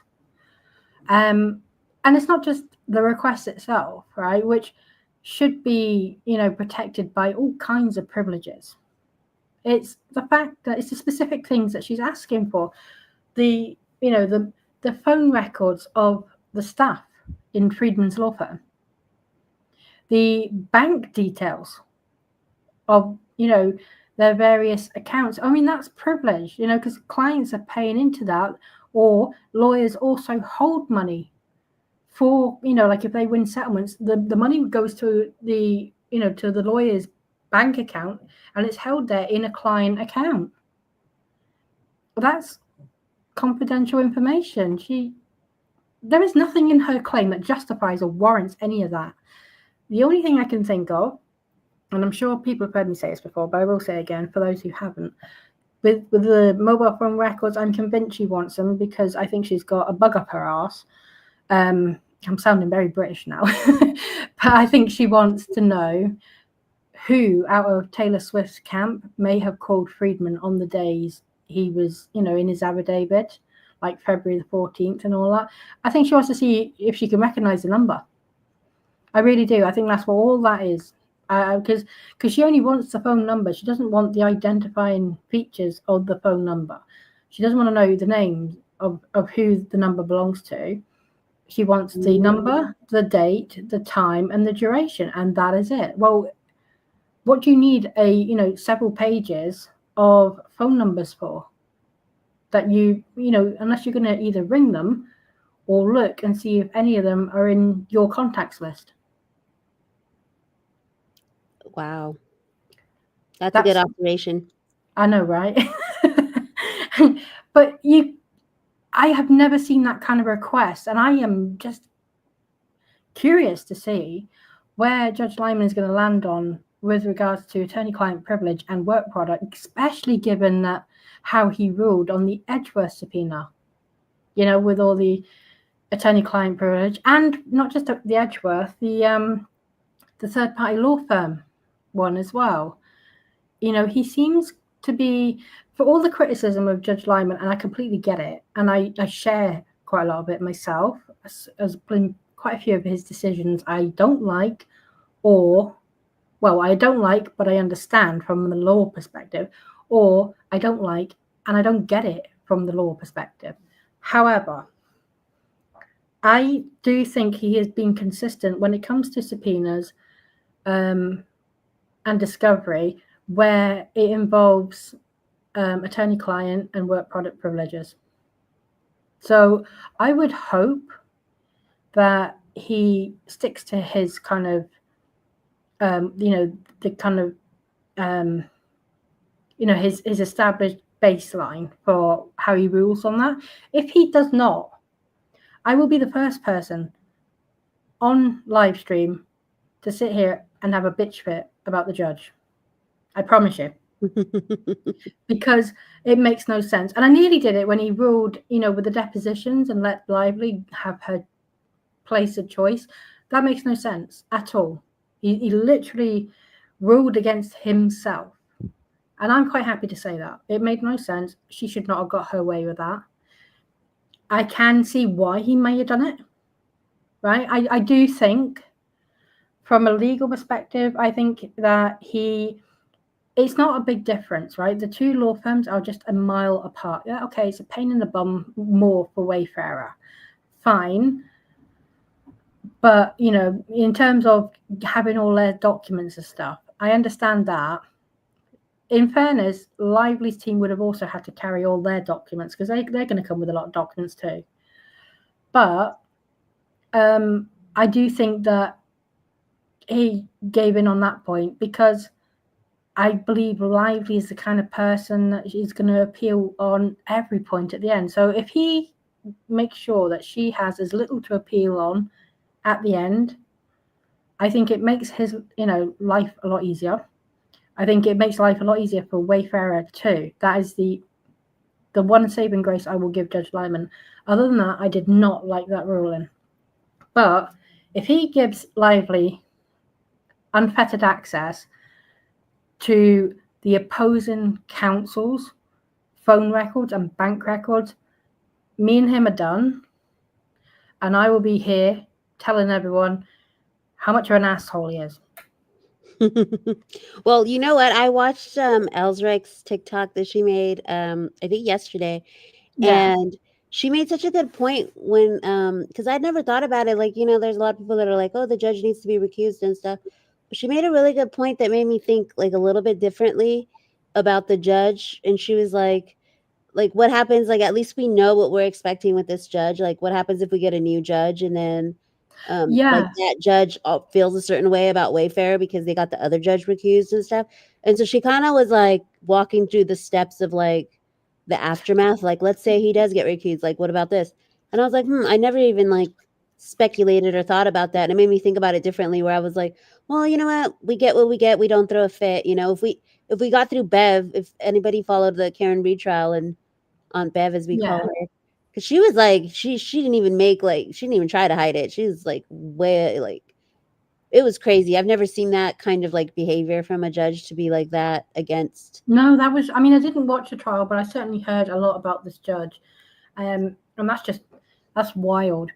So that's when I was like, you know what? I'm not going to like cry about this judge anymore. Like, it's just, we get what we get. No, don't. And I'll tell you why. I'm going to channel, because I'm on Omar's channel at 4:00 in the morning my time. So when you see me with Lauren and Cassidy on Omar's channel, please think of me, because it is stupidly early for me.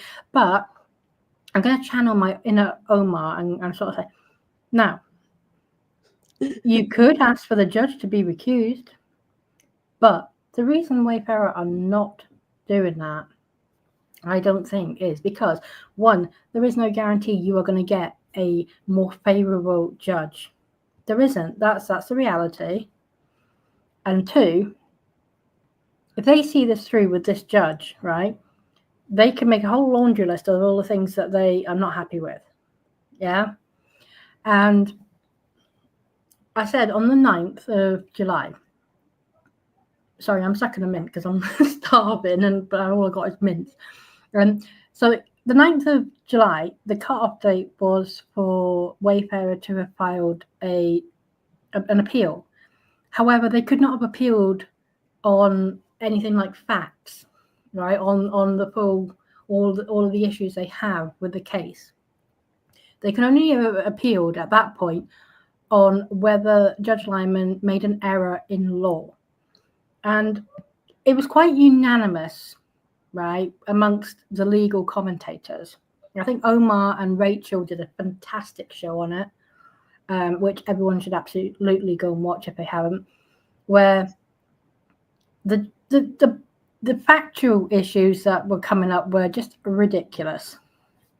Yeah. But on the law, the decisions for all the motions to dismiss on law, you couldn't really sort of say, well, it's not unreasonable, And that is the crux, right? Is it the comments about Ryan Reynolds, well, he probably believed his wife.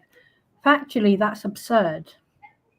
Yeah, that's what I think stirred me wrong with that whole motion to dismiss decisions, is because a lot of the stuff felt like opinion and not case law. Like usually I'm used to like reading the stuff where it's like, well, I'm deciding like this because the case blah blah blah blah blah states this or whatever. And some of those paragraphs were just like, I felt like they were opinion. Yeah, definitely. But you cannot appeal that part of the judgment, the ruling. Sorry, you can't appeal that part of the decision at this early point. So the cut-off date, the 9th of July, Wayfarer could have only gone and said, look, on the matters of law, I think Judge Lyman made a mistake here, here, and here. I don't think there was enough. Even if they had some that I could point to and go, oh yeah, no, I would argue that. There is no given. Sorry, there's a car outside beeping its horn. It's not a given that they're going to win, and actually the chances of success are incredibly low. That's the reality. Whereas if they wait till see all this through with Judge Lyman as well, if he keeps like making bad decisions that they don't agree with or making factual errors, misstating things, they can go to the end. They can appeal everything on facts and law, and then I think they stand a better chance of a more successful appeal. Again, it's still very hard. It's a high bar, but they got a better chance if they wait. So, but if they try and recuse Judge Lyman now and get a new judge, that will weaken their chances of an appeal. Yeah, and there's just more work and more like, it's just like with yesterday's thing where it was like, do y'all want to go the hard way, or do you want to be right and start a fight, or do you want to just continue this and let it get to trial and have a jury of your peers, Exactly. hopefully see it the way everybody else is seeing it, most of the world is seeing it. Exactly. And if they get to the end, right, if they win, they won't be appealing Blake Lively's case because they've won. Blake Lively may well appeal her case, but Wayfarer have the option of appealing the cases that they had dismissed. Now, if we still got Judge Lyman at the end, right, who appears to be given, at least on appearances, is given in to Blake Lively on everything. If Blake Lively loses her case against Wayfarer, then goes to an appeal, what is she appealing? Because she's had her way. Everything, yeah. So I never thought about it like that either. That's actually a really, really good point. Like, people said that about the deposition too. It's like, well, she can't say nothing now that she didn't feel safe, or that she felt, because so and so was there or wasn't there, it was done this way, and like she can't say anything because it's in her. But really quick, Vilo 90 had asked about the judges. Well, SDNY itself has a reputation. Like I've only seen like a couple of cases coming out of SDNY, but I know that I have heard that SDNY and the judges and stuff, and even the prosecutors. There was the one with Alvin Braggs and the bodega worker that got, it was self-defense, and then he like got thrown into Rikers. He was like this little old man that worked in a bodega. So yeah, there's always because he was asking in the chat, like, isn't there something with New York that Lauren was also talking about it, but I'm sure that's the rumor. But I mean, I'm not verifying or anything. That's allegedly. No. I mean, the thing is though, is regardless of the, I mean, we have issues over here too with kind of some of the attitudes and the behaviors of judges.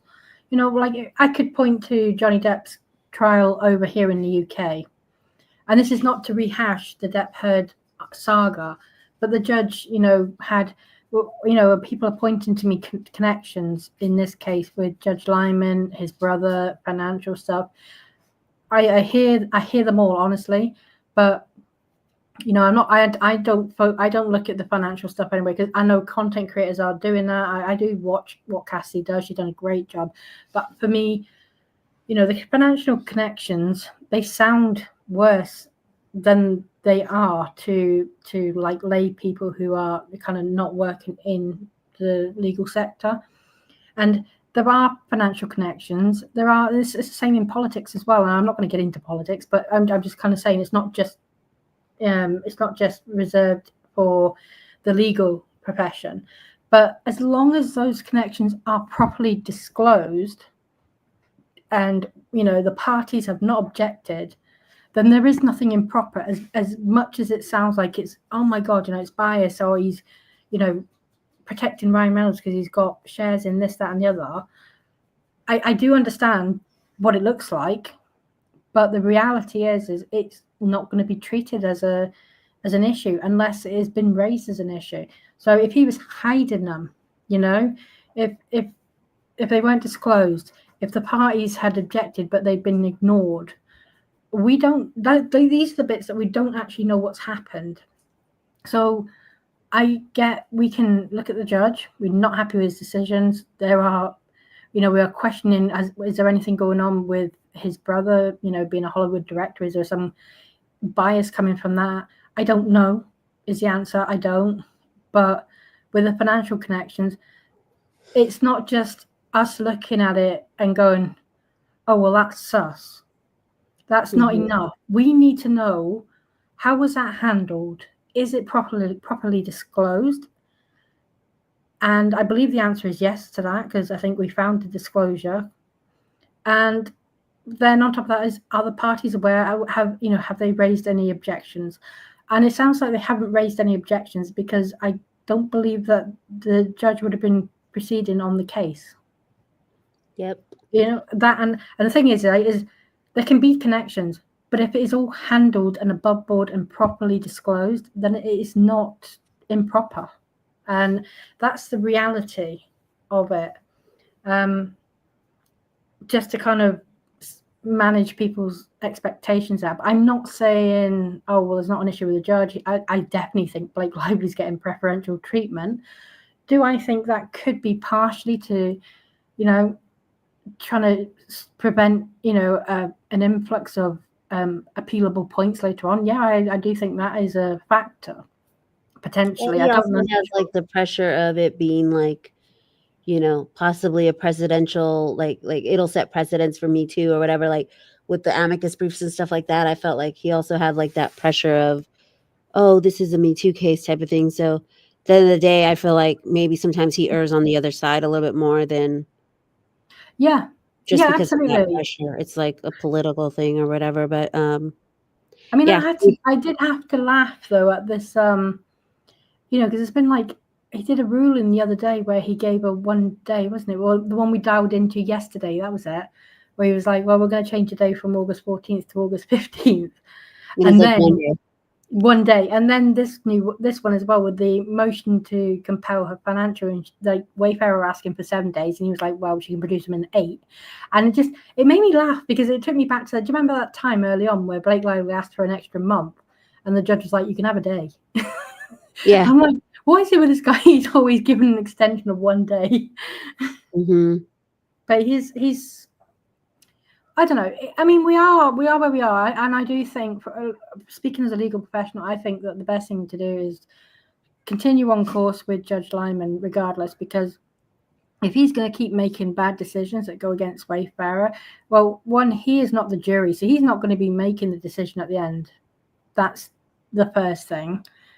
He's not going to be the person who decides whether Blake Lively has proven her claims or not against Wayfarer.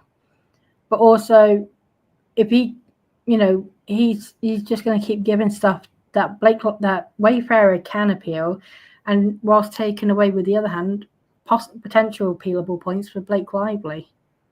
And I always like to compare it to like football, because I'm a big football Eagles fans. For all those that don't know, I be spamming my thing, but it's like, sometimes the referees make bad calls. Like there's nothing else you can do. Like you just have to like adjust the gameplay and try to do better next time. And because that's literally what's happening. It's like they're getting bad calls and then they just have to pivot, like with the motion to dismiss. It was like literally just like football. Go Birds, P. Holler. The season's Oh. almost starting. I'm gonna be talking tons about the Eagles. So But I mean, could he? I didn't understand the whole like. I mean, he could have just put Jed Wallace back in, right? And I think that was like, it was, well, he was going to stay his decision for 48 hours, get the deposition out of the way. So Jed Wallace is back in effectively for 48 hours to be able to participate in the deposition, and then the judge then reinstates his decision. The others, I don't know why that didn't go through, but I know one of the other options is that Gottlieb files a dummy complaint. I can see why Charles Babcock actually objected to that, because if it was, he could have filed anything basically and then decided to keep it there because they have a right to refile. So I can understand that Jed Wallace's lawyer was like, yeah, no, we're not doing that. But I think they should have just stayed the decision myself, because I really, like I said earlier, I don't think he's coming back in New York. I don't think she's going to try and bring him back in New York. I think she'll go to California. Well, maybe they'll get more discovery and have more because weren't they still waiting on some discovery too from her?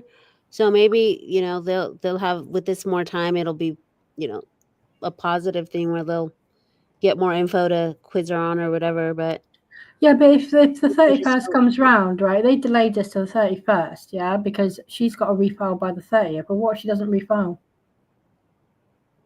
Well, if she doesn't refile, then I mean they just got that extra time. She did, yeah, but Jed Wallace won't get to be in the part of the deposition. Oh yeah, no, he won't. So. No. So it'll be it's a delay, which has been all for nothing really. All those people flew in, because the lawyers were there.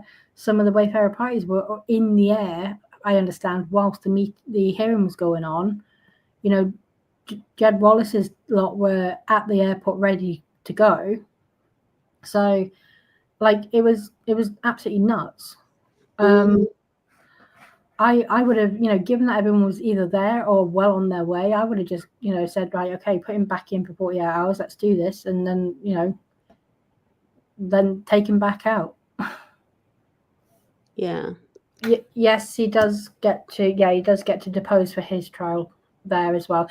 But the difference is Wayfarer are not parties in that. So they're limited. And her claims are heavily that he was part of the retaliation of her speaking out about sexual harassment claims he had nothing to do with, and he was nowhere near until more than a year after they had happened. It's ridiculous. I just can't see him being part of this at all. Even if there was a smear campaign, right? And I am not 100% convinced now that there was, obviously. But let's just say that there actually was, and Melissa Nathan and Jen Abel did kind of pull something together as some kind of smear campaign. I still can't see Jed Wallace's role in this. I can't make that fit. Yeah. But I don't think there was one at all. Clearly, I really don't. I think people just organically hated her. We put that in the motion to compel. And I mean, I want to do an episode, and maybe you can come on, because I'm doing the sidebar, which is like legal cases, but just stuff that's off of the legal cases. And one of them was smear campaigns, because it's really trending smear campaigns. It's if in the UMG versus Drake trial, Drake basically is saying that there was a smear campaign funded by UMG against him. And then there's been claims that, well, Justin Bieber hasn't claimed this, but this is just rumors, that there was a smear campaign against Justin Bieber and Hailey Bieber,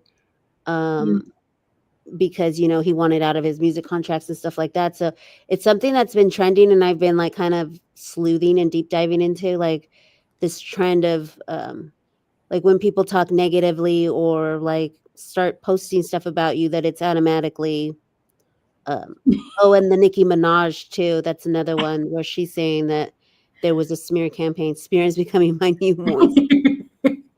That's awesome. The Rock Nation one is wild. Yeah, Christina, I'm gonna cover that one. Yeah. The reason with that one was that I wanted to get it all together because there's like so much to it, and I had to sleuth it out myself and learn the case and all that stuff. And it's a real deep dive. And now Nicki Minaj has entered the chat with that. So, but yeah, I'll Yeah. cover that one as well. That where yeah, Nicki's been going off. She's Yeah. been saying that that there's a smear campaign, or that there was a smear campaign by the record labels, and so a lot of these are, you know, accusing record labels and stuff of doing it, whereas here with Blake, she's accusing the PR people. But Mm. for me, it's like, what is the difference between a social media quote unquote smear and what is in the text messages that the PR people were already kind of doing, where they would go to the different outlets and be like, oh, so and so, like, fix this story, or no, don't say this, say this. That's the thing Yeah. that's always been my Roman Empire. Like, what defines the smear and what defines the campaign and what defines, like, what's the difference? Well, exactly.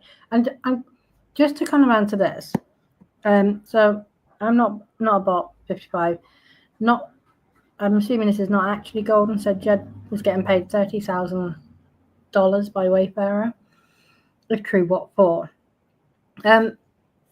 My dad is he's like, I don't know what to say. Like my dad is an absolute.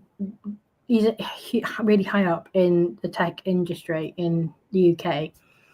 And he, if anyone's been to London and has used an Oyster card, which is for like the London transport system, for the underground trains and buses and things, that was my dad. He wrote all the code and everything for that and implemented it.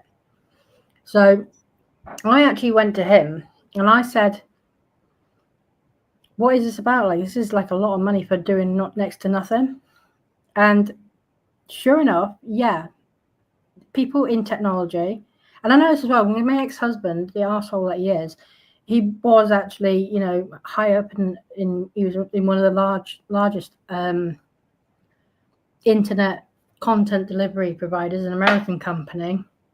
And he, you know, barely got out, you know, he didn't even have to get out of bed to go to work. Like, he would pick up his laptop and tap away. And he was on a 6-figure salary for that, which in the UK, you know, a 6-figure salary is a high earner. But yeah, these people, they do actually earn a hell of a lot of money for what looks like not doing much. And whilst it doesn't look like much, the skills you need to have to do it are, you know, and in most cases, the education is really quite complex. So I don't want to dumb it down, and I can't say I know exactly what it involves, but you know, it's not as simple as it sounds. He was not just literally watching social media like me and you would look through our socials. It's looking and like write down. I saw the PR guy on TikTok was talking about it, like where you monitor and like write down like what future, like for future use for them. Like, this is. See, and Sam I know works in data and everything. I'm not going to like reel out a resume, but you know, I know that like if I've got a data question, I would ask Sam, and she's right. It's a lot of work. It's actually more complex than people realize, and it's not just looking at, you know, a screen, looking at the bit at the top. You're looking at the back end of stuff. You're looking for patterns and algorithms. You know, when I found the metadata, that was purely because I have a really good understanding from my upbringing with my dad and my marriage to my first husband. I can look for things, and I just happened to find a date. I knew where to look for it. I knew how to find it.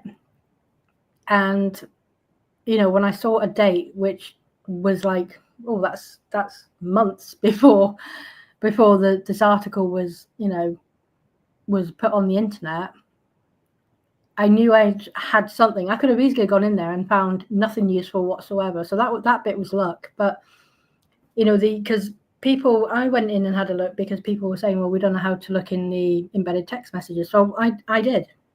I went and had a look and was quite shocked at what I found. But it's knowing how to do it. But what this stuff that Jed Wallace did, even though it's actually not, in the end, he wasn't needed to do anything. He was, they didn't know that was going to be the case. They were expecting, there to be, issues by the sound of it that he might have had to be proactive on. The fact that he ended up not having to do as much as he was contracted to do is fortunate for them. But that doesn't mean he gets paid less because it's a contract. It's like a doctor being on call. It's great. Yeah, if you don't need them, that's great. But, yeah, but if they've made themselves available and they're awake all night, sitting by the phone in case it rings, they get paid for that time. So that's well, I know you have to be up early, Leanne, because I'll chat forever. You know me, and then I'm always the one that's like, all right, bye, chat, and then I'll still stay like another hour. Hold on, we got one more thing. Very quickly. Oh, thank you, Sam. I appreciate that. And I will take up on that. So myself and CJ, I had an idea. It's actually something I come up with when I was with Cassidy. I'm doing 2 new segments to my channel. One is going to be with Cassidy, which is going to be looking at historical, like medieval type crimes and punishments, like Jack the Ripper and cases like Lizzie Borden and things like that, Eileen Wuornos, that kind of stuff, with your infamous crimes, punishments, Guy Fawkes, all that kind of stuff. But with CJ, I come up with a different idea, which I thought would be hilarious. And I like to spend my time reading what I call random crap. But it's usually with a focus to the law. And one of the things I've been looking at is unusual laws that are unbelievable. You cannot believe that they are still in force today. And me and Cassidy, I was talking Cassidy through some of the most absurd laws or absurd judgments from like the Old Bailey in London on one of my streams. And I was like, had a light bulb moment. I was like, oh, I could actually make a whole segment. So I'm going to show you, this is one of the slides for one show we've got planned. We were going to do this, weren't we? Like a little show a week on weird and wonderful laws that are still in force around the world. But here is a slide for a law that is, believe it or not, in place in Florida now. And that is that it is illegal to pass wind in public after 6 p.m. on Thursdays. So we're going to be coming with this kind of stuff. We've got some unusual things. We've got this one here. So I'm kind of, this is for my American audience. Donkeys cannot sleep in bathtubs is still a law that's in force now in Arizona. And we were going to do this, weren't we, CJ, to have a little bit of fun? Yeah, just something light to break up all like the heaviness of Blake Lively and Justin Baldoni, because it does get a little heavy. And then I myself am covering other cases that are pretty heavy. We still got all the Diddy civil cases, and there's all kinds of stuff. And then I got into the whole true crime stuff too. That's pretty dark. The Brian Koberger again popped up with the Idaho 4 murders, and that's dark. So when she's like, "Oh, let's do something light," I'm like, "Heck yeah!" I mean, maybe some of these laws will be dark, but it seems like for most of them, they're kind of like cheeky. To be fair, the vast majority of the ones I've got are absolutely ridiculous. So I love this, like Khaleesi says, but where will I put my donkey? So, and yeah, exactly. So it's going to be fun. And that's what we're going for, is like, it's a little side segment it's going to be nothing to do with any current case. But we just thought, you know what, this would be actually really funny. It's a bit educational as well. And it will probably merge into, let's find some of the most ridiculous lawsuits as well.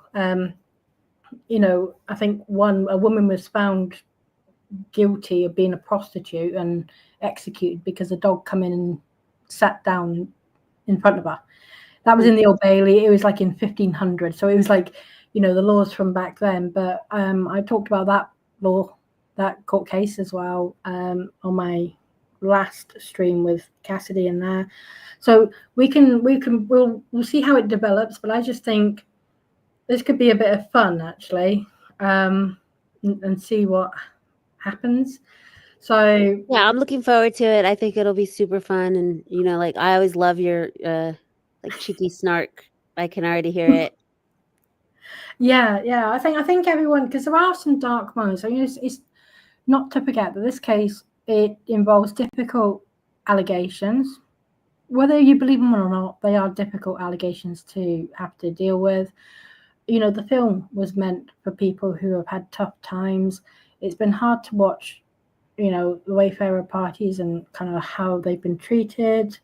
And there are some moments where, you know, it feels like the decisions coming out of the court, they are going against, and it feels like, you know, nothing's going right. And I really kind of appreciate that. And people's mood get down. And then obviously on top of that, you know, content creators themselves now are kind of coming under attack, and, you know, our right to free speech and everything. You know, it's an opportunity to have a moment where we can just sit and laugh and kind of showcase how ridiculous the law is, how much more ridiculous it is than this court case. But I do everything with CJ, so I absolutely had to have her on board as well. Yeah, it's so much fun, and I'm gonna have to have you on my show once I start, you know, getting all the content out again. Like right now, I'm just kind of getting organized because I was telling Laura that I have so many bookmarks because there's so many cases. There's so many like, even Donna Bowling on her show yesterday mentioned a case with Dave Franco and his wife, who are like in a movie, and I had that one bookmarked, and I'm like, oh, I want to put it on my show to send people over to her channel because she's going to cover it. And you know, you have the Kevin Costner one that's still, you know, going on. Today, Russell Simmons had his deposition. Remember, we went over the Russell Simmons ones last time on my channel. It's just C Journalist 24 on YouTube. I'm C Journalist 24 on all platforms below. So you can just look it up under C Journalist 24. I don't know if Laura's still in the chat. She can link it because he's saying link yourself. But we had a really good time. I like having Leanne because she's coming in blind with the cases as I'm going over. I'm like, okay, so then there's this one. And there's an update on the Kanye one because the girl that's suing him, this isn't the dentist part, but the girl that's suing him now is adding like sexual assault and sexual harassment to his. So there was an update on that one. But I know you're really looking forward to the deep dive on the dentist and him getting I a like nice weird offside. cases. I like things that just, you know, the absurd and the weird and wonderful things. I'm just drawn to that. I'm drawn to this mental image I now have. Thank you for that. A photo of Franco getting his. I've got to go and find that photo now. I'm gutted about that because I really like Dave Franco. I like James Franco, and I was disappointed by the controversy around him. But I love. Yeah, go watch Donna's thing on the toenail cutting because she's got a segment that's like ew, and it's like we get to say ew or not ew, and that one was like ew, like because she put the clippings in the grass. I was like, if she was just cutting his toenails, I'm not that grossed out by it, but it's the fact that she threw them in the grass. Yeah. Oh. Yeah, I'll have to look at that. But I mean, because I'm a huge fan of the Now You See Me films, you know, the magic show Oh yeah, ones. I do like those. I love magic, but I love those films, and I love Dave Franco, so I'm kind of like bummed out. I don't know what the scandal is. I have not read about it. I will have to go and look it up actually now. Yeah, I don't know if it's gone to court yet or if it's still going through court, but Adonna said she was going to cover it, and I had it bookmarked on my ex for you know, when I came back to like, you know, like there's all these little side cases that or celebrity adjacent Yeah. that I had been bookmarking. So I just got to get back on my content creation. Thank you, Laura, for linking my YouTube. She's like, I'm still here. Aw. Yeah, so I'm gonna get back on it. Leanne's motivating me because now she's monetized too. So I'm like, I have 2,000 hours and 50 followers left to be monetized myself. So tell your wife, tell your brother, tell your sister, tell your husband Yeah. about the channel and stuff, and we'll have Leanne over on that as well. She's my little co-host. I'm your British correspondent. I just love it when it's like a surprising case and you're like, wait, what? And we had Laura actually. Yeah, Our we have Laura mom, on a I few love times. having her on too because it's fun when it's all three of us girls and we're just like, they have like insights like, no, I never heard of this case. Wait, what? Because with the Russell Simmons one where he was like in Bali or something. It's funny when it's the three of us actually, because obviously you two, you kind of like you're both from like around the Texas area, aren't you? So you both got sound very similar to when you listen, like your similar accent from you're like like y'all. but then I'm sitting there like and I'm sounding people like say, oh, you sound like Nanny McPhee, or Dame Judi Dench. People I feel out of place in a weird way, but I love it though because I'm always like I kind of embrace. You got that like, British snark in there for us. Yeah. Give an international twang. Well, I could talk forever, and I know you just have to be up early, so Yeah, I want to be there at the at Lauren's stream too. So yes, so like I say, everyone just spare me a thought because I'm going to try and get some sleep, and if I do, great. But I feel like I won't, and I've got to be up at 4 a.m. Yeah. Thank you, chat, for being so nice to us. Yeah. I was acknowledging. Next time I'll have my phone so I could be in the chat. Because they were like, "I love you, ladies," and they were sending so much love in the chat while we were talking. Can I don't know if anyone can quickly just mention, let me know if I think Christina might have gone, but she made a comment that BJ was made to take her interview down. Is that the surprise witness? Yeah, she goes by BJ Investigates and the Yeah. surprise witness. Oh, okay, right. I wanted to clarify that, but I've got a couple of super chats I just want to quickly. So love is kind. Love you both. Thanks for being pissed. Oh, thank you so much. That's really, really sweet of you. We've got Glow loves books. No, she did never read the book. She is such an asshole in that sense, like you are in a starring role in a film adaptation of a book which is purportedly based on someone's real life traumatic experience, and you haven't even got the time to read the book. So they shouldn't have worked with her really just for that alone, because if you're not putting your all into it, then you don't deserve the starring role. Just my opinion. I've got another one here from Becky B. Thank you so much. Yay, Leanne, can't wait to get home and become a mother. Oh, bless. Thank you so much. Oh, this has been so exciting. I really enjoyed this show. Yeah, I'm glad I came on with you too, because you're like, let's just go. And so I got to be a part of seeing your first members and all that stuff. Because, I mean, me and Leanne both started at the same time, pretty much. Like, she was my first like fan, where she wrote me in the DMs like, "I love your work, I love your gifs," and so it was really cool. And then like just see the progress.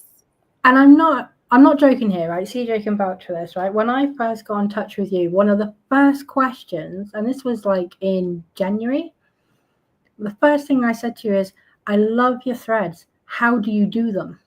Because I did not know how to do threads, did I? Nope. So, and then you ended up being the thread queen now. I love it. Like, that's what I'm saying. It's like watching the journey, and even other content creators who started off, smaller, and like there was Elsric, I know, who, ended up over on the TikTok side. I do have a YouTube channel. It's just C Journalist 24 on all platforms. If you want to follow me on Instagram or TikTok, yes, or Lara did just anything, is just simple. It's just the same one. But yeah, it's just cool to watch like everybody grow and like branch out and stuff. Oh, thank you, Becky Boo. Welcome. Oh, No, it's been the last few months Thanks been for a all real the journey. subscriptions. Everyone's in the comments saying they subscribe. Thank you. I appreciate y'all. It's been a really great to and it's nice that we have been doing this journey all the way through together. Mm-hmm. I know we should have done like a documentary. We should have done like a documentary style, like with all our late night. When I'd be like, wake up, wake up, and you'd be like, oh my gosh, do you not understand the time difference? But no, you were always a good sport. You'd be like, okay, what? Like, what now? There is so much. We could do a documentary on your bad leg and my surgery on our. Do you remember our? And then I kept getting injured, and I was like, wait, like, am I just getting injured so I can keep covering this case? Because I literally was not going to cover it after my injury. And then it was like, I had the leg thing, and then my ankle, and then like all this stuff kept happening, and I was like, no, I need to be healthy. I think it was Laura that was like, it's better for you to be healthy and not cover it than. But luckily now I'm healthy and just have, you know, other creators have told me about the balance that you need to have as a creator because, you know, you get obsessed with it and you want to cover it. So I did take a couple like 2-week breaks and stuff. And well, I have not done that yet. I'm going on holiday. I'm going around the Mediterranean on the 1st of August for 2 weeks. But I've already bought because I'm going on a cruise. So I'm like, shit, how do I live stream from a cruise ship? But I bought the internet, the very expensive internet. So I will still be covering this whilst I'm on a Mediterranean cruise. Yeah, I remember Melanie King was still on vacation covering it. And then Lauren recently was on vacation still covering it. So no matter, even if you say I'm going to go on vacation, something will drop or something will happen where. Oh, yeah. And Andy from Machu Picchu. It always brings you back. Yeah. All right. Okay. Well, I appreciate you, Leanne. Yes, I will, Kinney. I will be definitely I'll be sending holiday photos, definitely. Yeah, thank you everyone for coming. Thank you for everyone who sent a super chat or joined the membership. Really, really appreciate it. I am a little bit giddy about it because it's my first live stream since I've been monetized. And it's like, oh my God, what do I do? I don't know what to do. So but thank you so much. And we will, are we going to live stream our new segment or are we doing it as recorded and then doing it as a premiere? I don't know. It's up to you. It's up to you if you want to. Yeah, we'll probably boost the algo. Because I was also reading about like where videos boost the algo, like what the difference between lives and videos are and stuff like that. But for me, I just like lives because they're just easier. There's like a lot less prep time. And for some reason, when I'm recording it, you would think like, oh, I could just flow and talk like normal, but I don't. I'll sit there and stutter and then have to restart and then stutter. And then I'm like, how come I don't ever stutter and have to restart when I'm live? I just flow. So I don't know. You are, like when we record videos for because we do records for your channels. And oh my goodness, it takes us 3 times longer to get through it because you keep. And then ever since I lost that one video where I had edited it and spent like 3 hours editing it, and then I lost it, and then I think that's what demotivated me from the content because I was like, dang, that took forever. And then it does take a long time, yeah.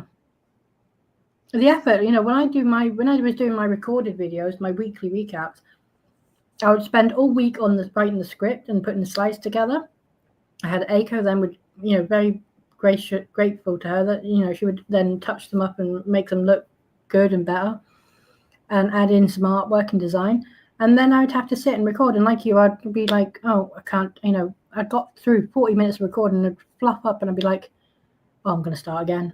And it just takes hours just even at the recording point. It takes so long for what turns out to be, you know, a 20, 30, 40-minute video. And I was like, no, I'm much better on live stream. I do prefer a live stream. It's a lot easier. So I think we'll do that. We'll just roll the slides on a live stream. Yeah. Yeah, we'll do that. Yep. All right. Well, I appreciate you. Thank you. Thank you, everyone. We really are going now. Yeah. Take care, I'll keep going. You know me. I'll be like, and remember when the CRD complaint? Yeah, well, we're just so easy. It's so easy to talk. So, you know, and we can talk to each other. But yeah. No, okay, I am, and I'm going to go straight off as well completely. So I will see you all soon. CJ, good night, everybody. I'll catch up with you another time. I'll see y'all at Lauren's stream. Go check her out tonight. Lauren, is it on Lauren's channel or Omar's channel? I don't know. They normally stream on both channels, but I don't know what they do. So Sort of random opinion. CJ, hit the end button. I'm gonna hit it. Yeah, that's my producer is now telling me I'm All right. overrunning and I need to sleep. Okay. Bye. All right, see you later. Bye.